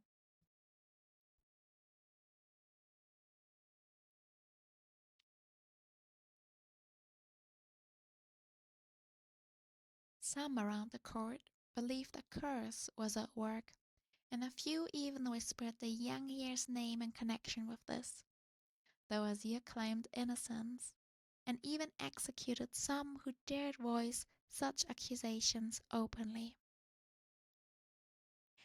Eventually, the queen bore a healthy son, but on the night of his birth, a terrible storm engulfed Shurima.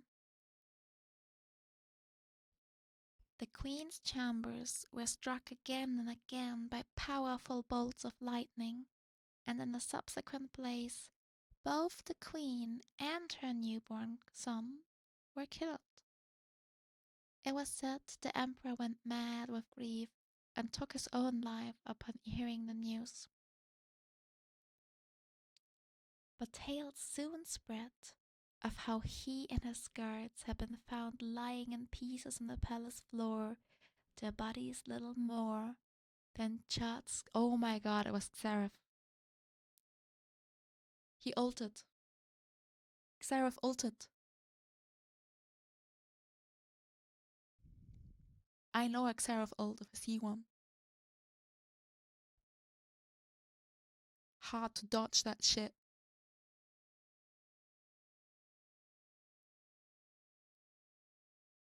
Azir was shocked by their deaths, but the Emperor needed a leader, and with Xerath at his side, he took control of Shurima as its Emperor. Over the next decade, he expanded Shurima's borders and ruled with a harsh but just hand. He instituted reforms to better the lives of slaves and privately developed a plan to overturn millennia of tradition and eventually free them all.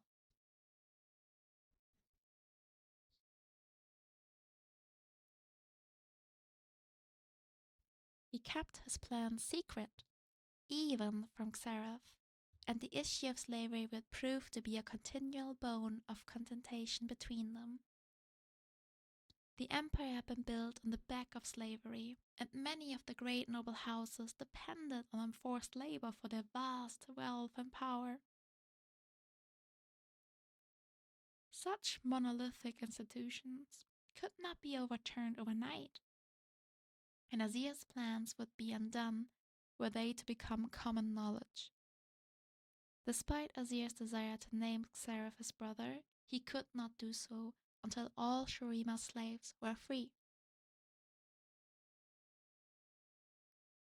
Through these years, Xerath protected Azir from his political rivals and guided the expansion of the empire. Azir married and fathered numerous children, some by wedlock, others by ill-advised liaisons with slaves and harem girls. Okay, I didn't know Azir was such a player. That surprised me a little bit. Isn't he like a bird? Caw.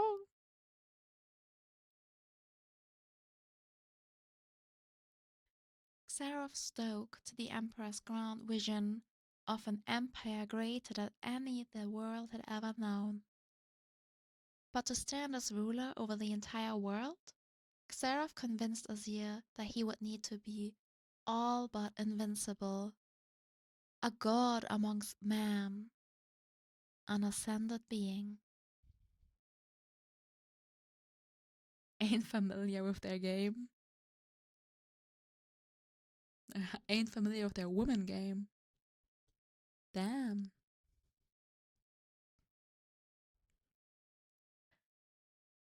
As the kingdom reached the zenith of its power, Azir announced he would undertake the ascension ritual, that the time was right for him to take his place alongside Nasus and Renekton and their glorious forebears. Many questioned this decision, The ascension ritual was highly dangerous and intended only for those near the end of their lives. Those who had devoted their lives to Shurima and whose service was to be honored with ascension. It was for the Sun Priest to decree who would be blessed with ascension, not the hubris of an emperor to bestow it upon himself. Azir would not be dissuaded from his rash course of action, for his arrogance had grown along with his empire, and he ordered them to comply on pain of death.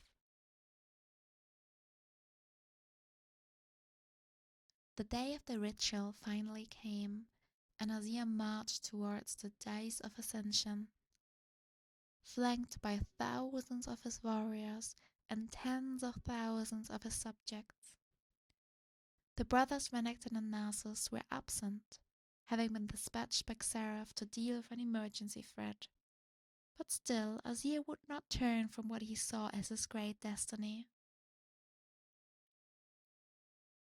He climbed to the great golden disc atop the temple at the heart of the city, and in the moments before the Sun Priest began the ritual, he turned to Xerath and finally freed him. And not just him, but all slaves. Xerath was stunned into speechlessness, but Azir was not yet done. He embraced Xerath and named him as eternal brother, as he had promised he would all those years ago. Azir turned as the priests began the ritual to bring down the awesome power of the sun. Are they shitting me? Did they really write the awesome power of the sun? They could not find a better adjective than awesome. Azir brought down the awesome power of the sun. It's awesome, mate. Awesome.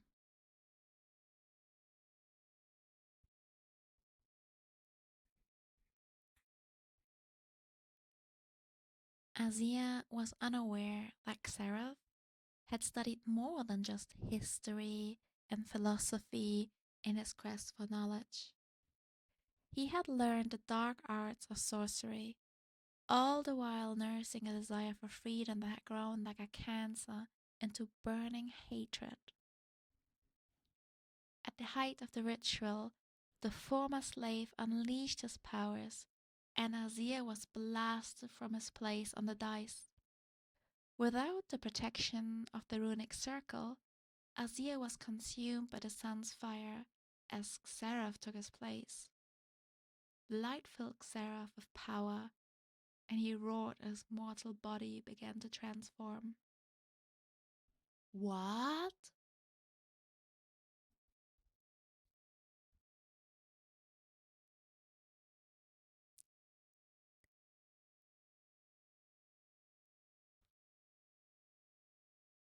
Betrayal!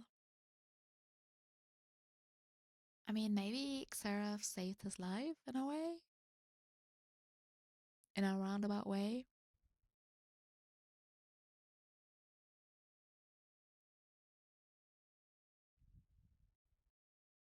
Crazy.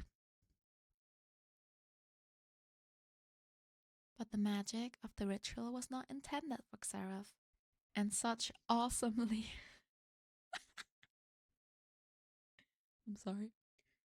Such awesomely awesome in awe, powerful celestial energies could not be diverted without dire consequences.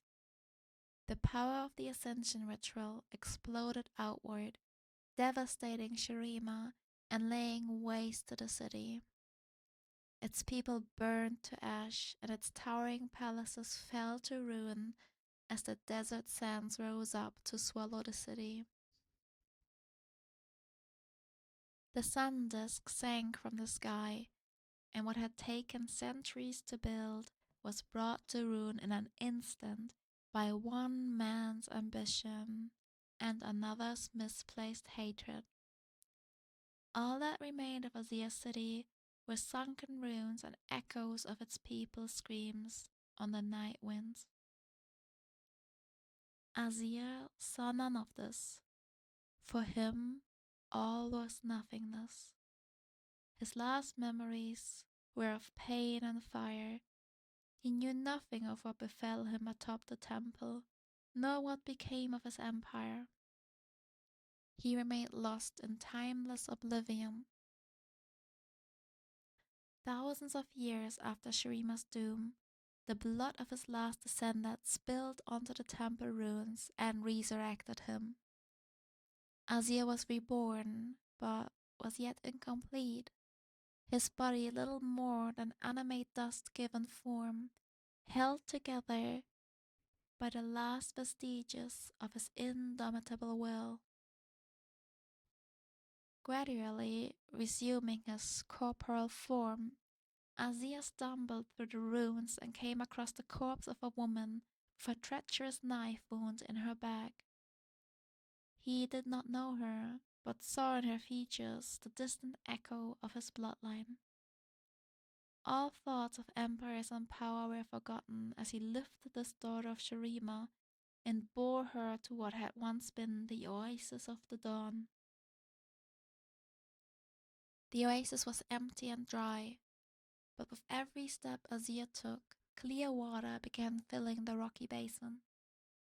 Azir immersed the woman's body in the restorative waters of the oasis, and as the blood washed away, only a faint scar remained where the blade had pierced her. And with that act of selflessness, Azir was lifted up in a column of fire as the magic of Shurima renewed him, remaking him as the ascended being he was meant to become. The sun's immortal radiance poured into him, crafting his magnificent hawk-armored form and granting him the power to command the very sand itself. As he lifted his arms and his ruined city shrugged off the dust of centuries spent beneath the desert to rise anew, the sun disk lifted into the sky once more, and healing waters flowed between temples, heaving themselves back into the light at the Emperor's command. Azir climbed the steps of the newly risen Sun Temple, weaving the desert winds to recreate the city's last moments. Ghost formed of sand relieved the city's last moments from long ago, and Azir watched in horror as Xerath's treachery unfolded. He wept as he saw his family murdered, his empire fall, and his power stolen. Only now, millennia too late, he did finally understand the depths of hatred harbored by his former friend and ally. With the power and prescience of an ascended being, Azir sent Xerath somewhere abroad in the world and summoned an army of sand warriors to march alongside their reborn emperor. As the sun blazed from the golden disk above him, Azir swore a mighty oath. I will reclaim my lands and take back what was mine. Damn. What a story. Damn, guys.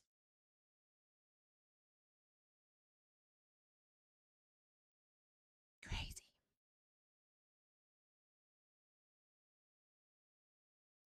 And he has a story.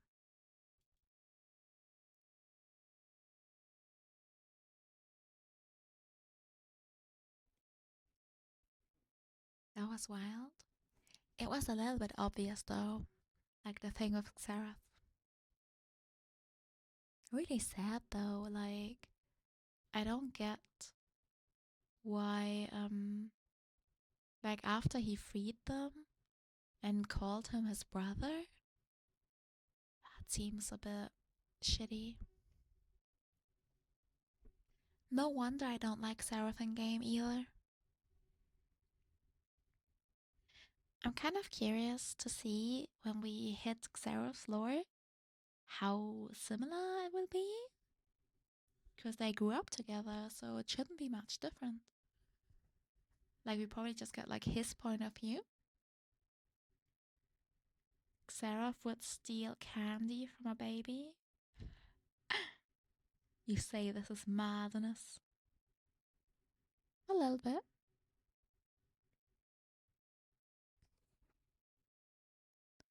I say this is politics.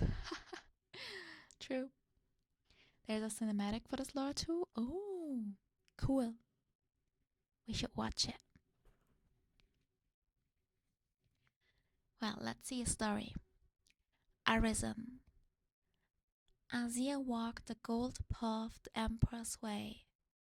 The immense statues of Shurima's earliest rulers, his ancestors, watched his progress. This is Sparta! The soft, shadowy light of pre-dawn seeped through his city. The brightest star still shone overhead, though they would soon be snuffed out by the rising sun.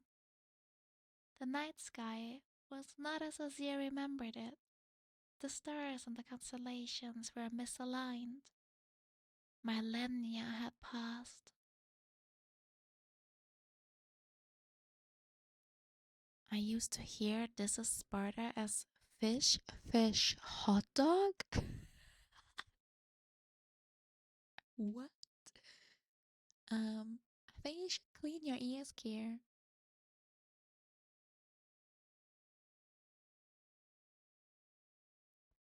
Okay, now I have both earphones on. It surprises me with every switch. Can't say I dislike it though. Nice. I'm really trying to swap more. I'm not gonna lie, it's a bit annoying.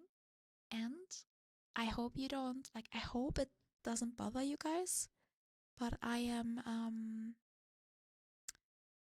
I have it in my hands. Like, I'm not even using a thing anymore. And it's quite heavy. So I'm holding this 3DO, yeah, for like 3 hours in my hands. Fun. But if I have a mount for it, you know, I like to be mounted. I have a mount for it, but if I want to turn it, it's like super, like the mount is super heavy and it makes a noise when I turn it. So I'm like, that's probably worse than just me having it in my hand, right? You can't hold that in your hands for 3 hours. I can. I can. And I can hold a lot more in my hands for 3 hours.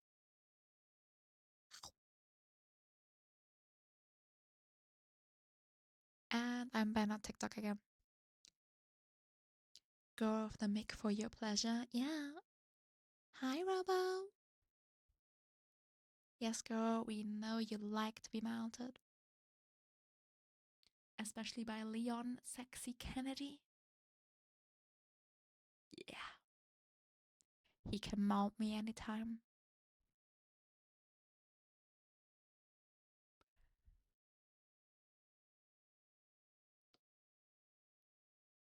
Man, guys, where were we?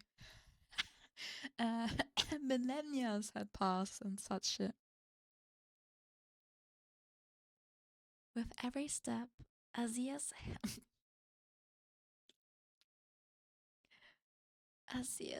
heavy stuff. I'm sorry. Why is this the next sentence? What part of League is this exactly? Like, why?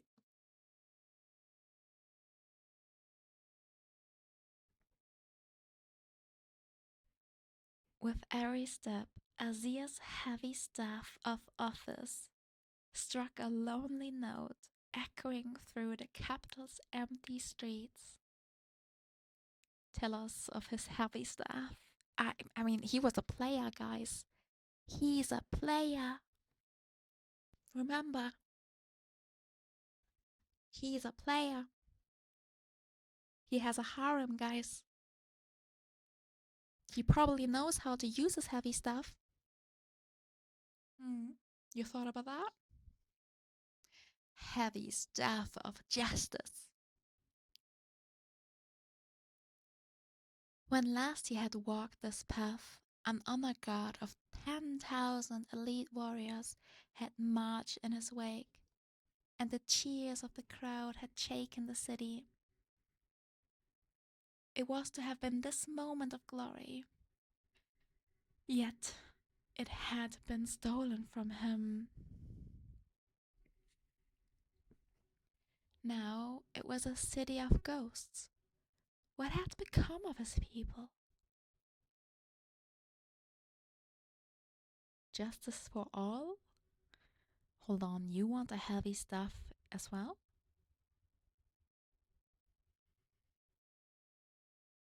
Okay. Not judging, just surprised.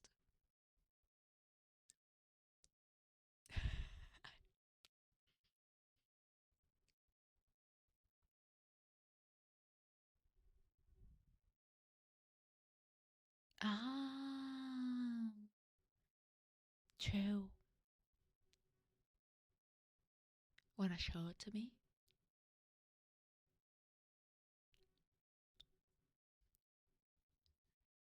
Now I forgot where we were. Good job, Pony. Kanpai. I'm Ninja Looters. Hi, thank you. Hope you're having a good day. Thank you for the follow.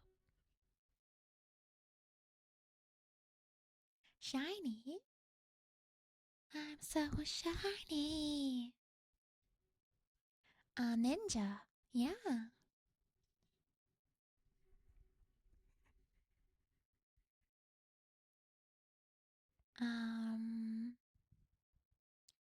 With an imperious gesture, Azia commanded the sands beside the roadway to rise, creating living statues. This was a vision of the past, the echoes of Shurima given form. The sand figures looked forward, heads tilted toward the immense sand disk hanging above the dais of ascension, half a league ahead.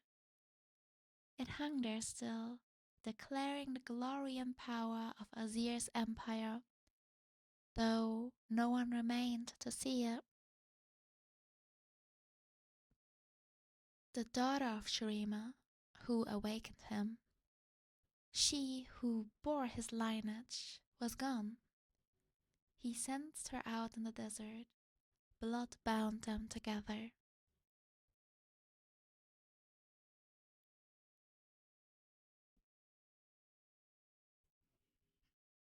Yeah. Thank you, Mum. Exactly. Envy is my mod who writes everything down.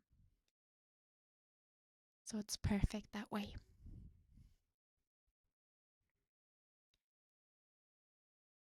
As Azia walked the Emperor's way, the sand echoes of his people pointed up at the sun disk, their joyful expressions turning to horror. Mouths opened wide in silent screams. They turned to run, stumbling and falling. Azia watched us all in despairing silence, bearing witness to the last moments of his people. They were obliterated by a wave of unseen energy, reduced to dust and cast to the winds. What had gone wrong with his ascension to unleash this catastrophe? Azia's focus narrowed. His march became more resolute. He reached the base of the stairs of ascension and began to climb, taking them 5 at a time. Only his most trusted soldiers, the priesthood, and those of the royal bloodline were allowed to step foot upon the stairs. Sand versions of these most favored subjects lined his path, faces upturned, grimacing and wailing in silence before they too were swept away by the winds. He ran, taking the steps faster than any man could, talons digging into the stonework, carving furrows where they caught. Sand figures rose, and were then destroyed to either side of him as he climbed. Hello, Ezekiel. I sadly do not speak Russian. Nastrovie? He reached the top. Here he saw the final circle of onlookers. His closest aides, his advisors, the high priests, his family.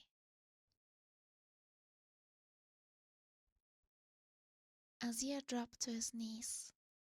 His family was before him, rendered in perfect heartbreaking detail.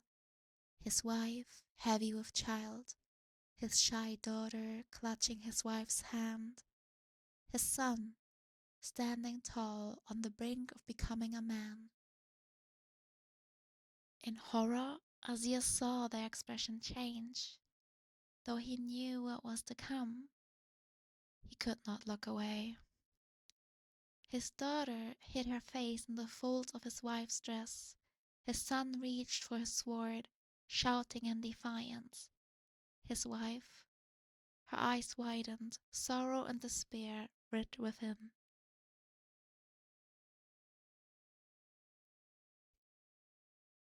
The unseen event blasted them to nothingness. It was too much, but no tears welled in Azir's eyes. His ascended form rendered that simple act of grief forever lost to him. With a heavy heart, he pushed himself to his feet. The question remained as to how his bloodline survived, for it most assuredly had. The final echo awaited. He advanced, halting one step below the dice, and watched as it all played out before him, reenacted in the sand. He saw himself, in his mortal form, rise up into the air beneath the sun disk, arms wide and back arched. He remembered this moment. The power coursed through him, infusing his being, filling him with its divine strength.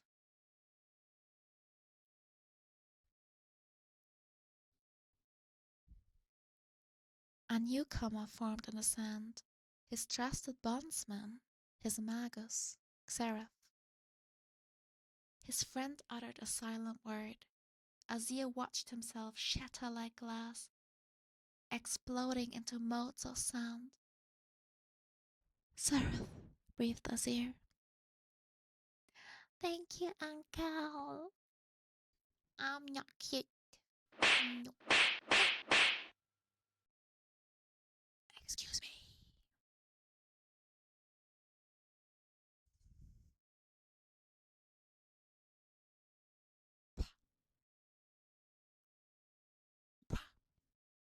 How dare you, uncle?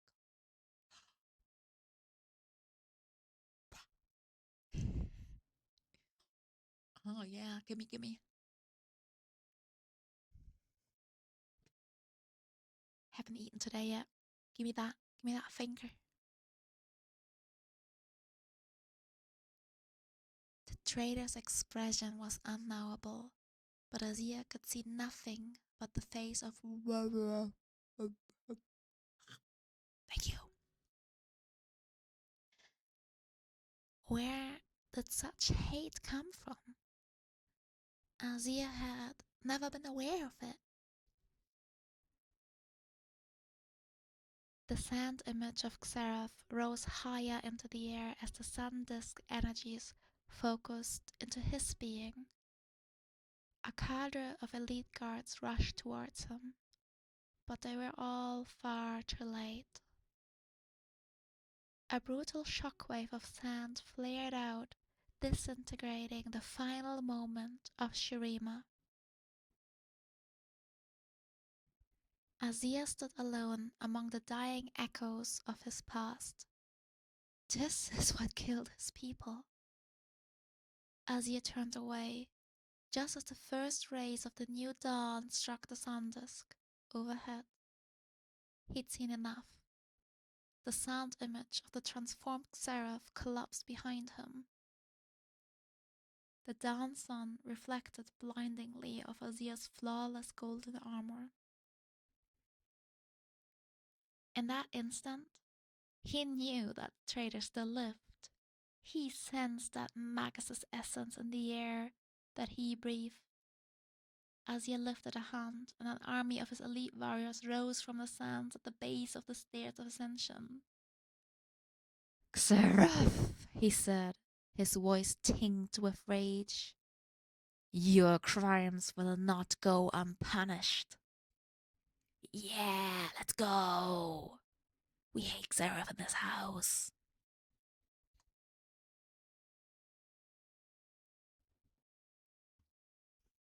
Fucking cheetah old.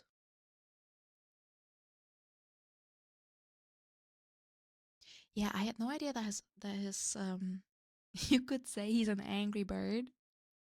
Yeah, he is an angry bird. I never knew that he's such a deep story.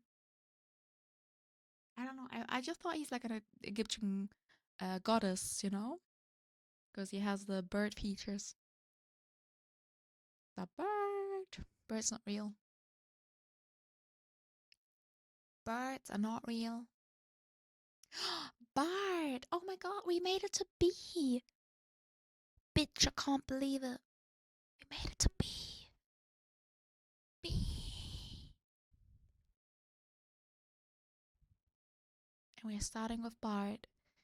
And he as well is from Runeterra. Also, do you know who the ancestor was? I think so, because look, if I go here, if I click on his story, oh no, if I click on his biography, I see Scythia. So I assume that the ancestor, the woman, was Scythia.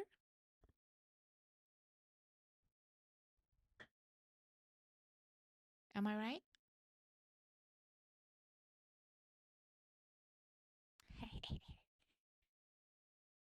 Are you surprised how smart I am? Do you know who betrayed Scythia? Come on, let me have a win. No. Seraph. Fucking Seraph. Double betrayal.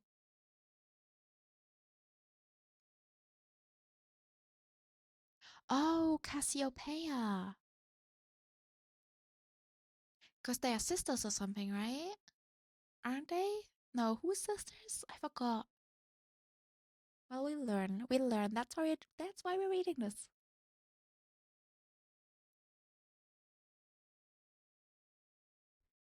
Ah, with Katarina. Hi, princess. Noxians are a weird bunch. Yeah. But at least they're not racist, right?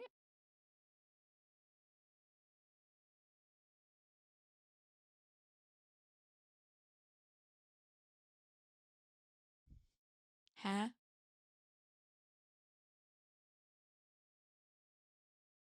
Do you guys see this? Bart doesn't even get his own quote. Bart, the wandering caretaker. The chimes of his footsteps are echoes of change by Rice. Bart doesn't have a lot of lore. Oh, he can't talk. Oh, I never thought about that. I thought he just doesn't want to talk. Why can't he talk? Were they just tired of like giving him voice lines? He has a story though. Look at that. I guess there's not going to be much dialogue in it.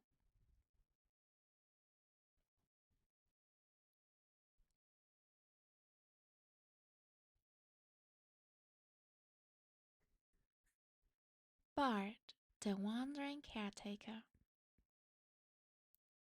It is said that most inhabitants of the celestial realm see their home as a wondrous and vivid tapestry, woven with prismatic threads of purest starlight. However, for one prodigious entity, the intangible and everlasting beauty of this dimension is not seen, but heard. For Bard, a troubadour as enigmatic as he is eternal, the wondrous firmament is a symphony of mystic, ambrosial music. Damn, ambrosial. I guess Bart's getting more ladies than we are too.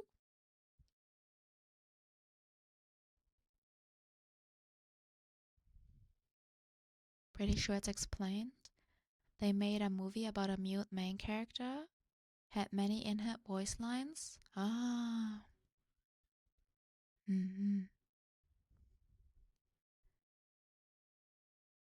In the beginning, Bart had drifted without purpose or perspective through a silent cosmos, but with a deep sense of anticipation that something miraculous would eventually come to fill it. Fate did not disappoint, and with the forging of the first stars, the silence was broken, and the first rapturous notes of creation rang in Bart's ear. He traveled the swirling harmonies between the stars, along with the tiniest wisps of residual inspiration and thought left over from their birth. Hi, waifu! Thank you for dropping by. Hope you're having a good day. These semitonal, incomplete modes of energy, or meeps, were drawn to him whenever he added his own voice to the cosmic opus, forever ringing in one perfect accord. This was not his masterpiece, yet he gloried it all the same. But after a measureless interval, a dissonance began to creep in. Hi Roy, hope you're having a good day. Thanks for dropping by. It was so small at first, but might have missed it. Kanpai! Kanpai! Good old waifu milk, hi. Oh sorry, where did I, oops. Bart might have missed it, but the ever-doting Meeps drew his attention to a failed dynamic shift here, an unexpected syncopation there, and even the growing absence of sound where before sound had been. Bart scoured the celestial realms for clues, until he discovered the source. It was the most curious of things, a world with a song, all of its own. Driven by unknown magic, the music produced by Rutera was as primitive, unevolved, and chaotic as the mortal beings that lived there. And yet, it had an inherent beauty, like the rolling thunder of a storm, or the melodious knocking of wooden chimes in the wind that precedes it.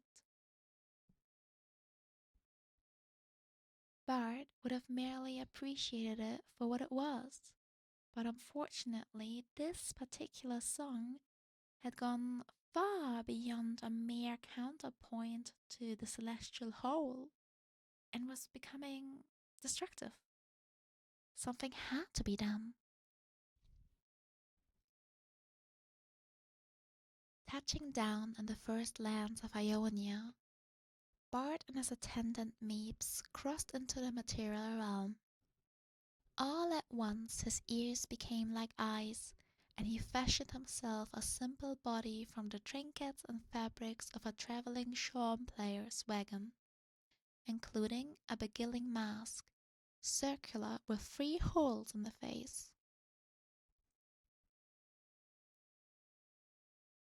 He walked the world for an age confusing and delighting those he encountered along the way, and found the state of things far more complex than he had first imagined. Many objects of wild and unpredictable power seemed to have made their way erroneously into Runeterra, and were disrupting the natural cosmic order of things. Casting his gaze back to the heavens, Bart deduced that some other power within the celestial realm was at work here, though to what end?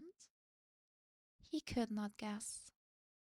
Regardless, he has taken to the role of caretaker, retrieving anything out of place and returning it to where it can do no further harm. Though this may be only the first step in bringing the universe back in tune, it may also be the only way this world can be saved from what lies beyond it. And Bard is not blind to the future. He can see a great conflict approaching, one fought not in a single realm, but in all, and awaits the time when he must finally pick a side.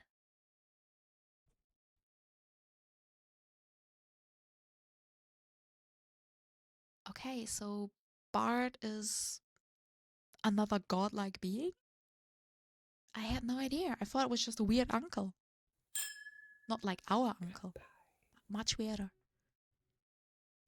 Hey there, fallen angel boy. Thank you for the follow.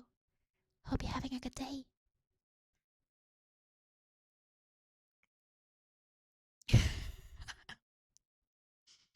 I said not like our uncle. Our uncle is the best. Mwah.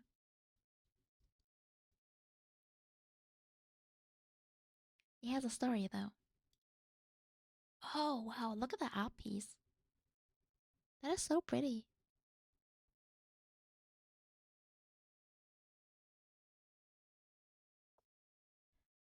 Testimony of the Balladeer.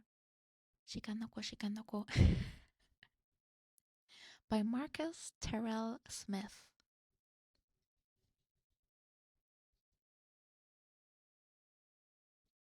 You there?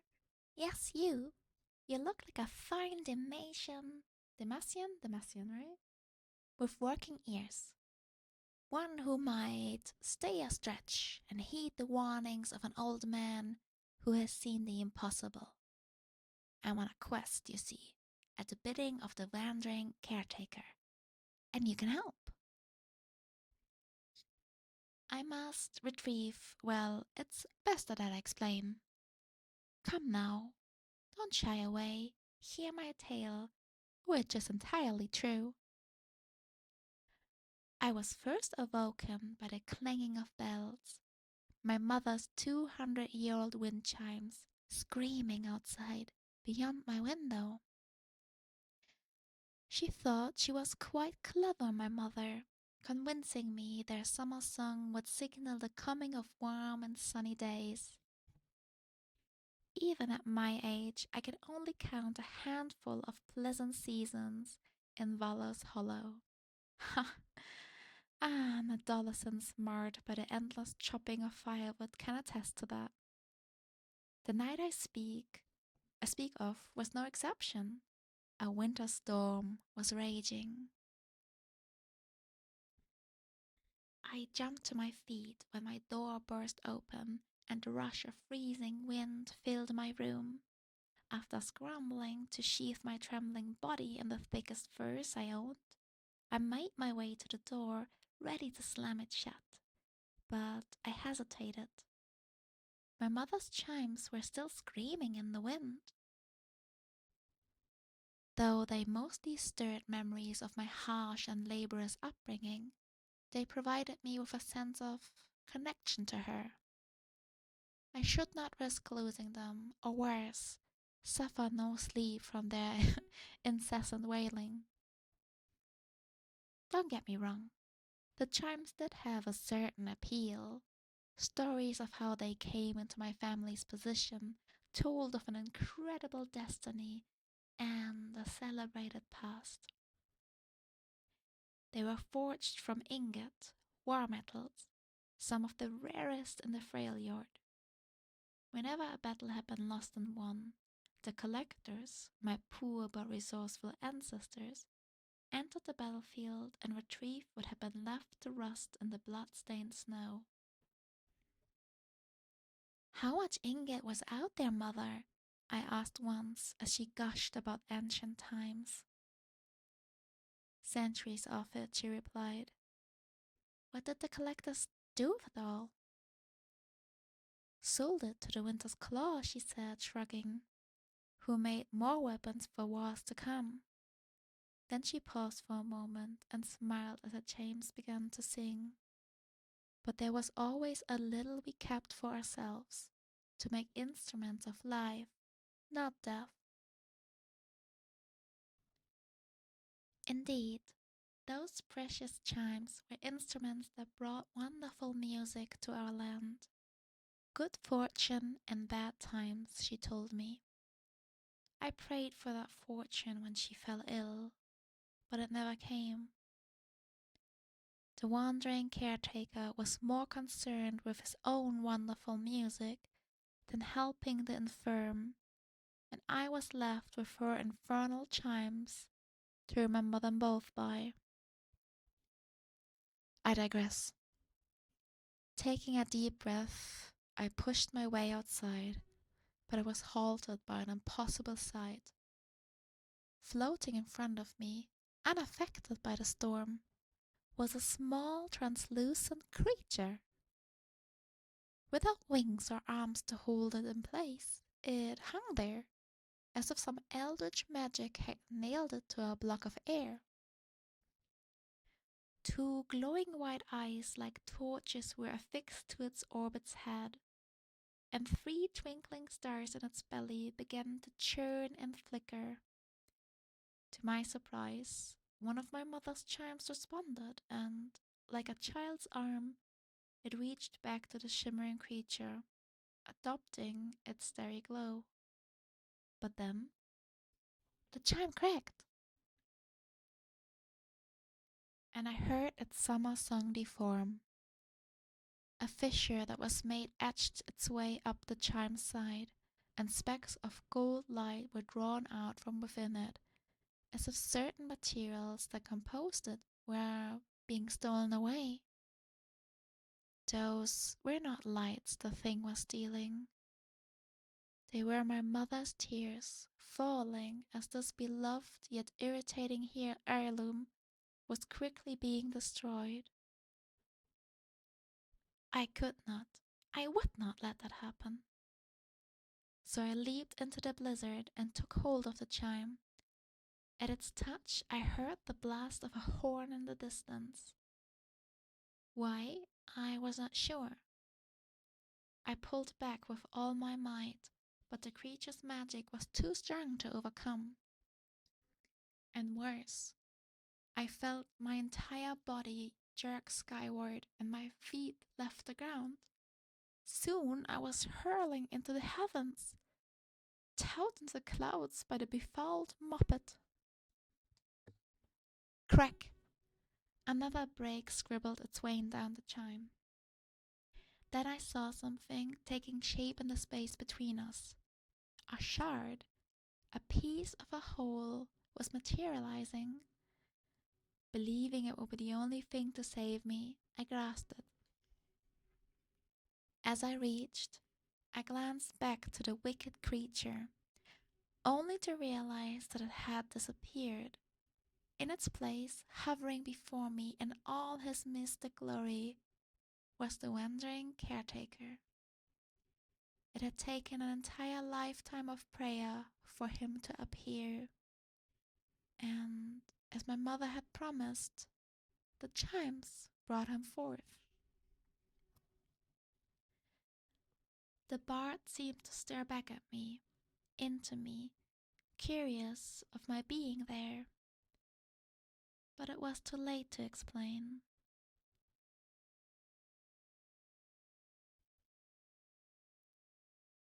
There suddenly came a rush of wind and a wave of heat.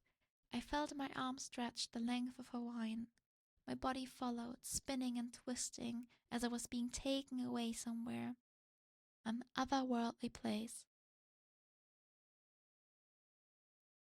As to where I ended up, my mother's old dulcimer here will aid me as I sing. The bells. 'Twas sound that hearkened visions of a place, divine bard's music just beyond the veil, a firmament revealed to me in space, in string and drum and reed celestial. Bard opened up the cosmos wide to me. I felt beginning, end, and in between, where waves had never stirred that lampless sea. We heard Sol first prepare the stars to ring. No human witness had there ever been, but I alone did hear the act take form. That symphony changed me from within, my mortal body suddenly transformed. A spirit now, a meep celestial, ascended like the aspects in this dream. I sang with Barb throughout the sonic realm, and tend to his will a century. The bells, the bells, the bells. But then I heard a bell begin to bend, and felt the darkness silencing the song. I told my brethren and my master then, and travel all we did to right the wrong. And we were brought before a gaping maw, an empty soundless pit devoid of light. My ears beheld such darkness from beyond. It filled my soul with terror and with fright. I fear the hordes inside sang me a song, one that has no start, it only ends. For when I peered into that deep unknown, I felt my own music crook and bend. So I forced my ears above to the divine, turned back to what is good and what is right. But then I caught the rip, the voids divide, and soon beheld destruction of the light. The bells, the bells, the bells. In billions were the fragments where these chimes showered across the land when darkness split. The bell that told the rhythm and the time, ruined there is him whose song may be forfeit. To close the door and bring the notes in line, the bard had sent us scouring the world, with every shard a stitch to recombine what the void had torn when it emerged. The bells, the bells, the bells. Soon I awoke in bed, a meep no more, and back in Valor's hollow did I dwell. I tore my mother's chimes from off that door, and offered Bard more shards to fix the bell. Since my charge is to collect more chimes, though wind and rain and sun and land and sea, I pray that every treasure will rewind the music that the void did play to me. The bells, the bells, the bells. Dear Demetian, I have come a long way and farther still to warn everyone of the darkness that threatens to silence the music of this world. Runeterra is a world bell, that has been corroded by evil. Its fragments, its chimes, must be found to make it whole again. And our first step is to place all precious metals in your possession in my basket. I will take them, inspect them, sing to them Bard's divine music to remove any chimes of the world bell with them. Any chimeless piece I will, of course, return to you. No, wait, don't walk away. What I tell you is true. Please listen. There isn't much time. The end of our world is nigh, and only Bard and his meeps can save us. Crazy. Crazy. The meepening. The meepening.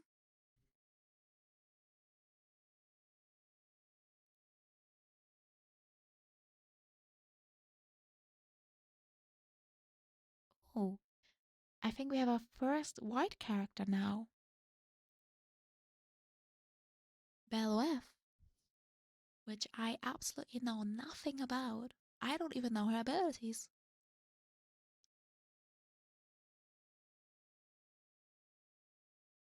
A really big one? Really? Does she have a lot of stars?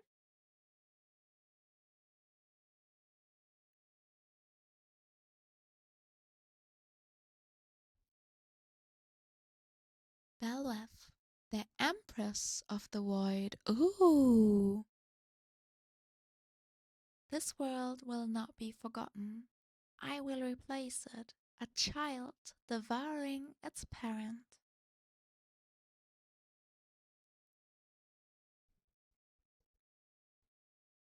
She's important to current Void lore. I mean, if she's the Empress, hello? Okay. We have a bio and a story. Neat. Let me hydrate. Everyone's still going? Going. Are you going alright? Everyone's relaxed. Everyone's having a good evening slash day. I really enjoy the background music. Can say thanks to Sammy, he found the channel.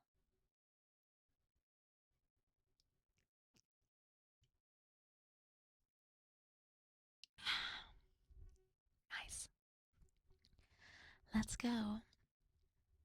Belveth, the Empress of the Void.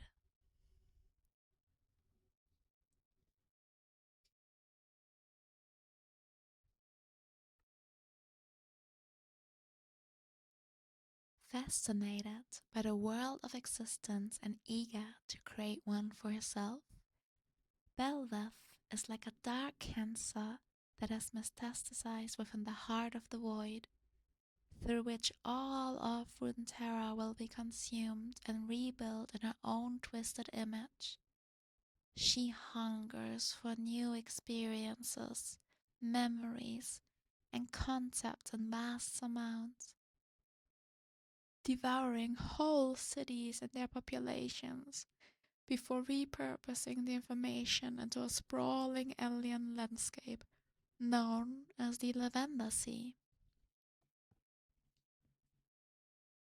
Yet even the void is not safe from her voracity, as she spreads within it like a primordial ocean, forcing all before her to submit to her world of want, or be destroyed. Though Belveth is new to Runeterra, her birth is untold millennia in the making, and the result of an allergic reaction between the void and a nascent reality. The once pristine dimension of peaceful nothingness was irrevocably shattered when existence came into being, and forcefully individualized void entities lashed out for eons in an attempt to defend themselves from the shock and pain. Erasing everything they consumed, they were named by virtue of what they left behind, a void. But the beings within were changed each time they touched the world, mutating from their once perfect forms into hedonistic, violent animals. So too did the void change with them. After every battle, every incursion, something more sinister grew deep within the hidden womb, inside the darkest recesses of the void-born tunnels. Buildings, sunlight, proto-humanoid limbs reaching toward nothing. A jigsaw puzzle where none of the pieces fit.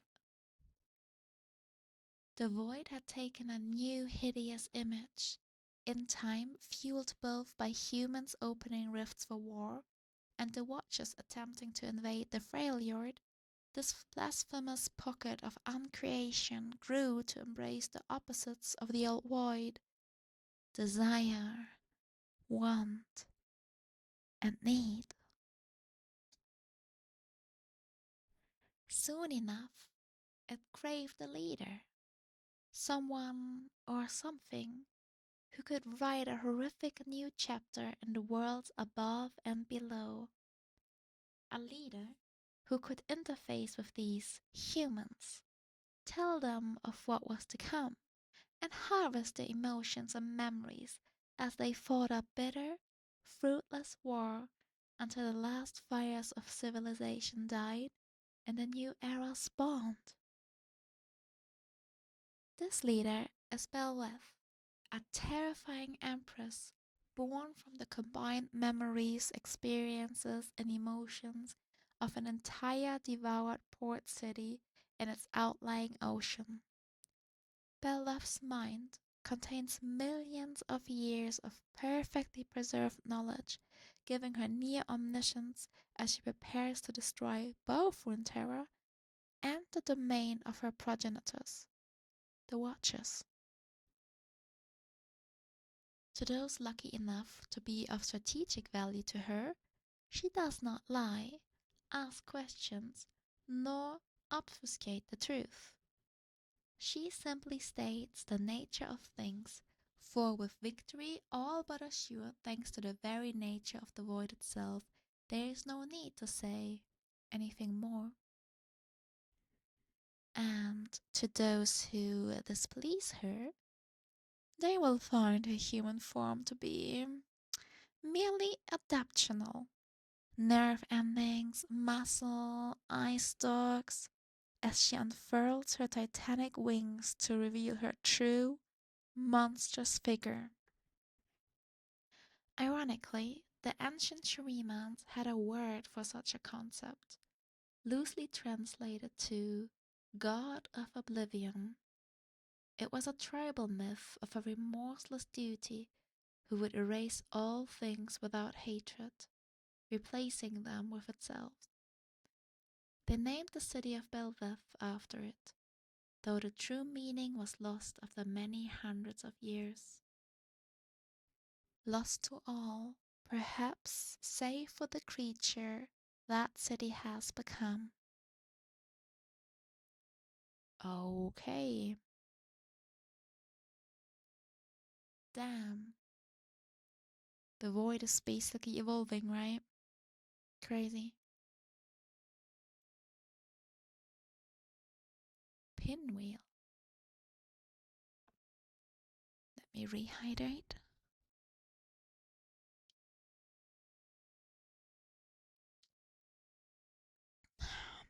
Already, so not scary at all. Nah.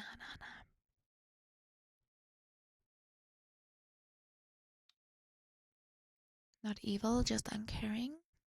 Kanpai! Oh, thank you. I always think when I see any kind of void creature, it's probably because of the purple. I have to think about StarCraft. Is it StarCraft? Kerrigan? That's what I think about. What are they called again?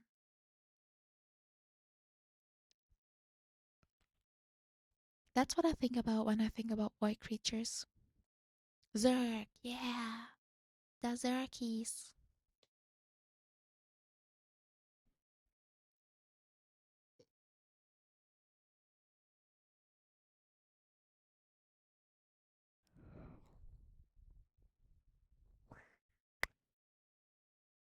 Zelnaga?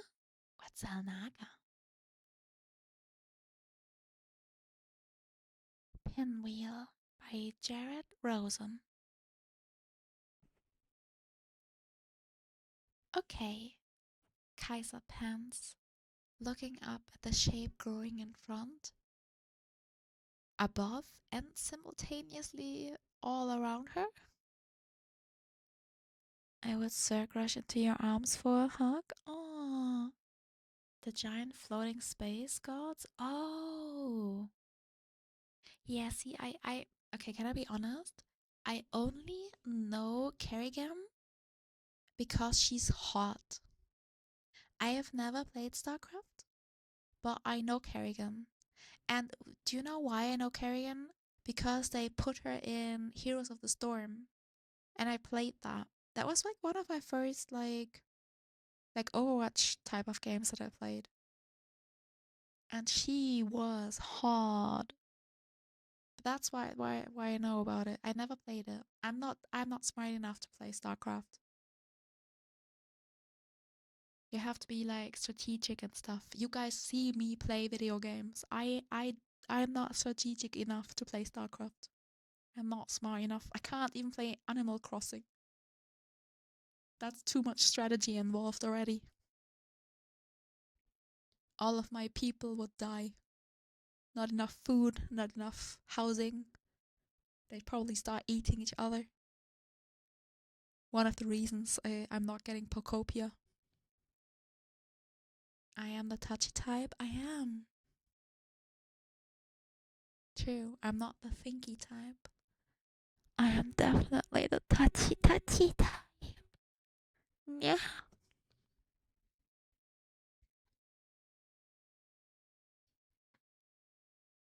The monster's wings spread 20 arms length in every direction, dominating her field of vision. Not that Kesa has a choice where to look with the half-dozen ambulatory human arms holding her head against the... What am I reading?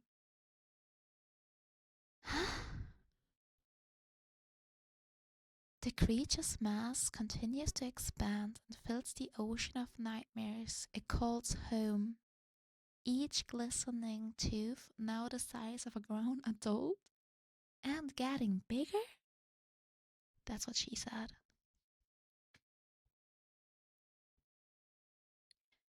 Its 4 predatory eyes gaze down on Kaisa with cold dispassion. Possibly hunger. Probably just needs a Snickers. At this scale, it's hard to tell. She liked it better when it was person-shaped. Yeah. Okay, she repeats. She can't move her armor, which is frozen in a sort of paralytic awe. The suit is a parasite and one of the more base creatures the void can spit out. Is awe even something I can feel? Either way, her body is stuck in place. Unless something dramatic changes, this is probably the end. Kaisa's mind ticks through a few last-ditch efforts. Firing her cannons backward into the wall, firing them into this thing's mouth? Jaws? She remembers how fast the monster is, and how big it is. Fast and big. Fantastic. Last ditch might not amount to much, and Kaisa would definitely die. But at least it would be something. She could make it heard. My true self displeases you, it speaks, much too calmly. Its voice is so loud it rattles the entire space, knocking hideous patchwork geometry loose as thousands of void remora pour from the jagged holes. It is a voice that bends and contracts, whispers and screams. The layers continue without end, an aria sung not by one voice, but by millions. Kaiser's eyes widen with realization. That's where all the people went. The void had torn through the now very former city of Belweth in under an hour. Kaiser hadn't been able to make it in time, and the once bustling metropolis was gone. Everything, everyone. What remained now resembled a giant glowing crater of shattered pieces rearranging into something unrecognizably alien. The structures shifting as if to recreate frozen creature shapes, frozen humanoid shapes, like a child setting up a toy town. But where had the people gone? the Vastaya, the animals and plants. She'd fought her way through the shattered city and into the tunnel at the center of the empty bay, seeing no sign of anyone. Only fresh void-born horrors like mile-high iridescent tentacles and masses she'd been thinking of as balls of screaming torsos. It didn't make any sense. The remains of a void attack aren't pretty, but usually there's something left. Hey, Arch. Now she knows why. You are the city, Kaiser spits through the vibrating wall of sound. Belveth is you. Yes, says Belveth, gently undulating her wings. The raw components of their lives served as the genesis for my birth. Memories, emotions, history. I am as much Belveth as they were, and I claim the title as my own.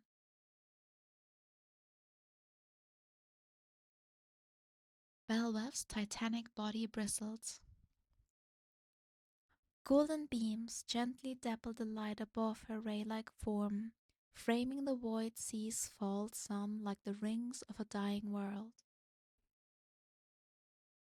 New flesh breathes as it ripples against the facsimile of a tidal current, veins briefly illuminated before pulling themselves away from the surface of the monster's skin. Each somehow alive and independent, nations unto themselves. Schools of void remora in the tens of thousands swim around the Empress like birds circling the peak of a distant mountain. It's beautiful in a way. If the void had a god, this is what it would look like. Hideous and monstrous. And beautiful. Kaisa is so struck by the enormity of what she's witnessing that she doesn't fully realize when the arms in the wall have not just let her go, but lowered her to the ground. It's hard to take in everything at once. It shows its own name, she thinks, reflexively brushing a stray void hand from her shoulder. That's not possible. Void entities do not name themselves. Most like the Xerxes are named after concepts from Shuriman history. Usually by those fortunate enough, or unfortunate enough, to survive after encountering one of the monsters out on the dunes. They don't have the presence of mind to do it, or the self-awareness. But more importantly, Voidborn do not see the value in names. They are an invention of the living world, and they don't want them. So why does she? I'll fight you, says Kaisa, defiant but unsure of what to do or where to strike. I'll kill you. You will not, reply the many voices of Belveth. You are incapable of resistance at even its basest form. Others have come before you, in the age before my birth. Each would-be hero wielding weapons they believed would repel the void, but all were ultimately consumed. The meager fragments that remained, if they remained at all, served as salt for the lavender sea. Only two still live. In one of them, only you retain your full mind. Two? You and your father. Something sinks in the center of Kaisa's chest. Her thoughts spin wildly, verging on the edge of panic. But for now, she has to stay focused on this moment. There is no trusting whatever the Empress is. It's a living abomination, the personified concept of unfeeling global genocide. Good night, Flano. Sweet dreams. I do not lie, Kaisa, the Empress continues. I have no need. The void's eventual triumph is an unshifting absolute. It demands no lies, half-truths, or questions.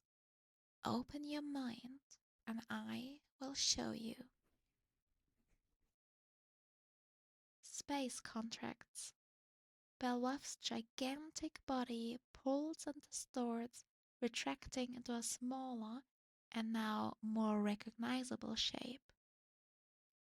She floats silently downward, looming over Kaisa as tendrils and eye stalks rearrange to form the oblong, segmented pretender of a human head.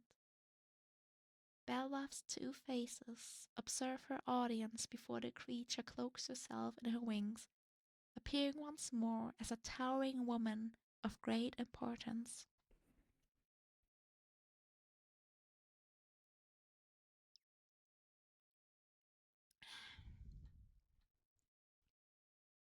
The shrinking is much more disgusting than the growing, Kaisa decides. It lacks the gravitas of the Leviathan's grand unveiling, while still looking and sounding creatively grotesque. You are alive because I allow you to live, speaks the Empress, now from a human head with its deep, perpetually disappointed voice. You should have realized this by now.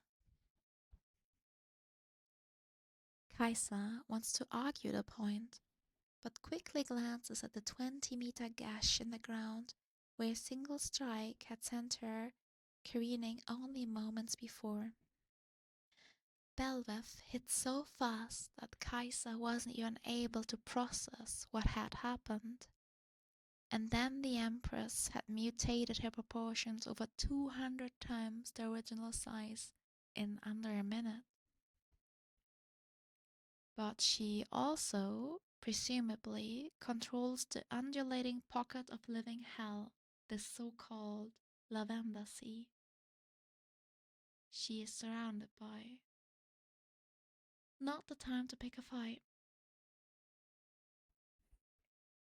Kaisa does some quick calculations in her head, her eyes darting around as she tries to figure out what she's actually up against. Belveth's human face twitches with interest, curls its lip, then begins mimicking her. Kaisa already knows she's lost. How fast can one person think? How fast can they react?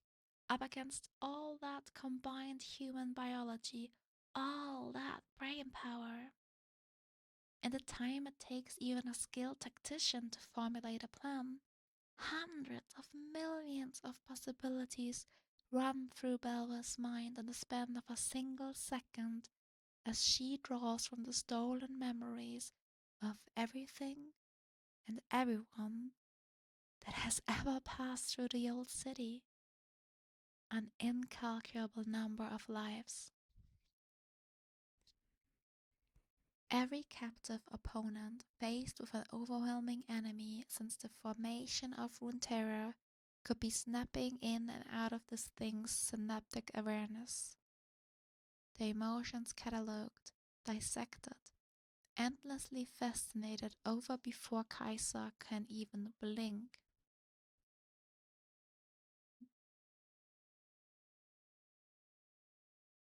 Sorry, Haru is coming over.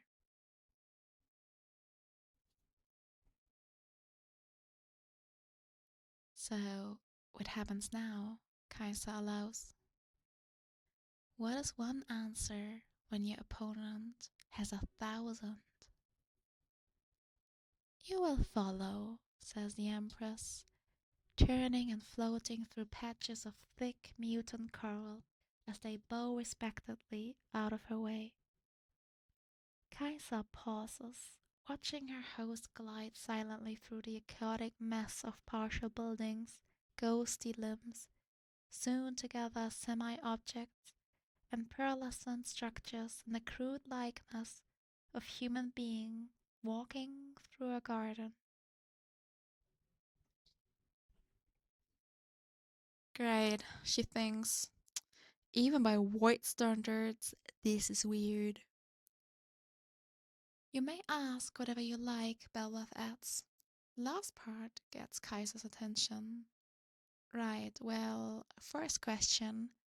What are you? Curious Kaiser.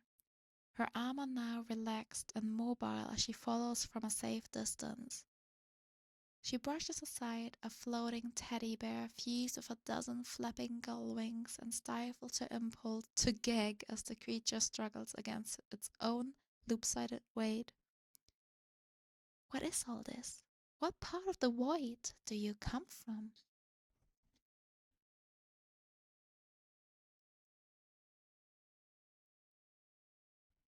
I am the void, replies Belweth.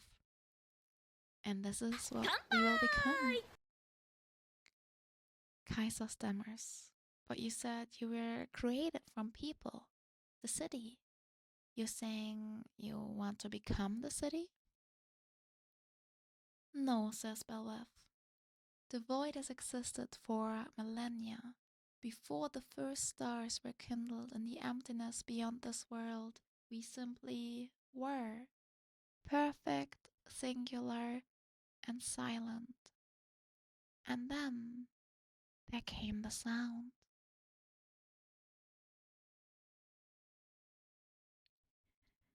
Reality was born from those whispers, and it consumed us. We were twisted by its influence, broken, transformed. We could not go back to what we were, no matter how much we struggled. My progenitors, the Watchers, attempted to invade and destroy existence, but they were tainted by it, driven to desire worship, to gain greater understanding. And in an instant, they were betrayed, to change so forcefully, so completely, only to be cast aside. It filled them with an indescribable hatred. They would annihilate all of reality without a second thought. Belveth glides to a precipice overlooking a tremendous chasm. Far above, Kaiser sees massive holes beyond the doubled full sunlight. Void-worn tunnels. That's what's eating Talia's people, what destroyed Belveth, and what opens up to swallow the 10th city in southeast Shurima. Everything the void devours ends up here. But, Belveth continues, their metamorphosis was incomplete. Only now is the true transformation beginning, declares the Empress. I don't want to become one city. We will become all of you.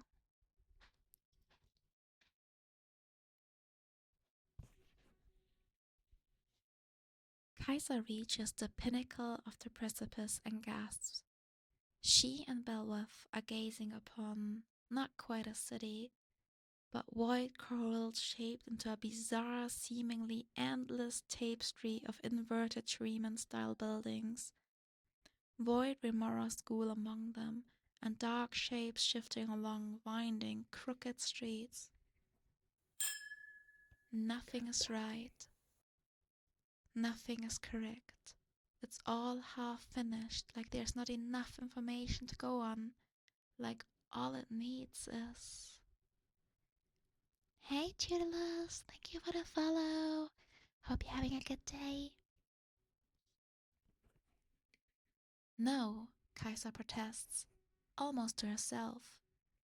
The void wants to erase everything. It can't exist. To finish this, you'd need everything. Yes, replies Belveth. Everything.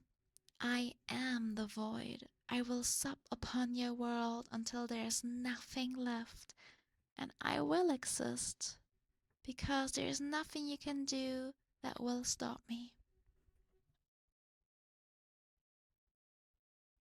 The Empress turns to Kaisa coldly, purposefully.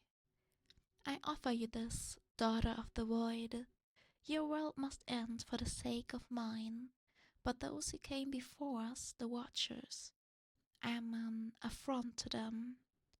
Creation burns them, and they will destroy you and me and everything to stop that pain. Should they escape their prison, there will be no breaking their tide. Time will come to a close, and all things will end. Kaisa stares Belveth in her false eyes, a grim defiance spreading through her. You want to wipe us out?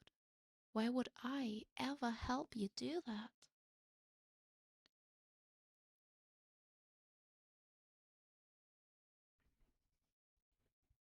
Aid me in the destruction of the Watchers, and I will spare your kind. For a moment, a month, a year, more? Perhaps in that time you will find a weapon that can slay me, or a hero who can face me. You will not, but you can try. I offer a chance. It is more than they will give you. Kaisa's rage boils over as Belveth turns away to look below, the Empress watching her new world take shape. What if I don't want to, growls Kaisa. What if I kill you here? You cannot, says Belveth. You lack the will, the knowledge, and the strength. I am your only salvation. Kaisa's armor shudders violently to life, its jets heating as the suit shivers with fear. Kaisa tries to control it with her thoughts, but the parasite seemingly knows something she does not. She attempts to wrestle away control, her eyes turning from Belveth for only a moment in order to... Oh no. The razor-sharp tip of the Empress' wings jabs Kaisa on the chest, lifting her off the ground as she struggles to break free. Kaisa fires everything she has. Missiles rain down on the Empress, bolts of searing purple energy scream toward her body, and beams of light that have torn lesser Voidborn in half dance across her semi-transparent skin. Nothing. No effect. Daughter of the Void, you will find the Watchers and confirm the truth, or your light will be snuffed out side by side with all others. This is not a threat. It's my promise. Belveth releases her grip, and Kaisa rockets into the false sky above Belveth's alien sea. The twin city of Lavenda glitters below, its windows slick with bioluminescence and tumbling, unformed, awful things. As Kaisa blasts through one of the Voidborn tunnels and into the blinding light of day, the Empress turns away, gazing once more over her world of want. Kaisa bursts through the sands of southern Shurima, slamming hard against the dunes as she heaves, her entire body pulled and tossed like a rubber ball. The glowing husk of the city of Belveth smolders quietly in the distance, devoid of any recognizable life as new things skitter through it and build the land that would spread over everything. A cancer that would consume the world. The entire display is dizzyingly awful, as if all of reality is spinning violently in the wind. Wow. Yeah, she evil. She evil.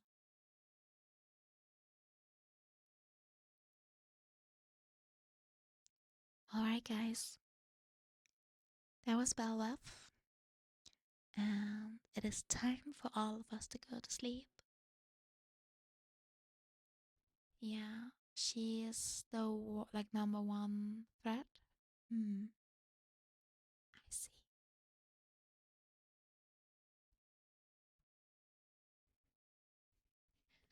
Everyone's lurking and falling asleep. Thank you. Kanpai! I'll see you guys on Thursday. And we're gonna continue Fatal Frame. I'm gonna get some rest now, myself. And can't wait to be there Thursday again.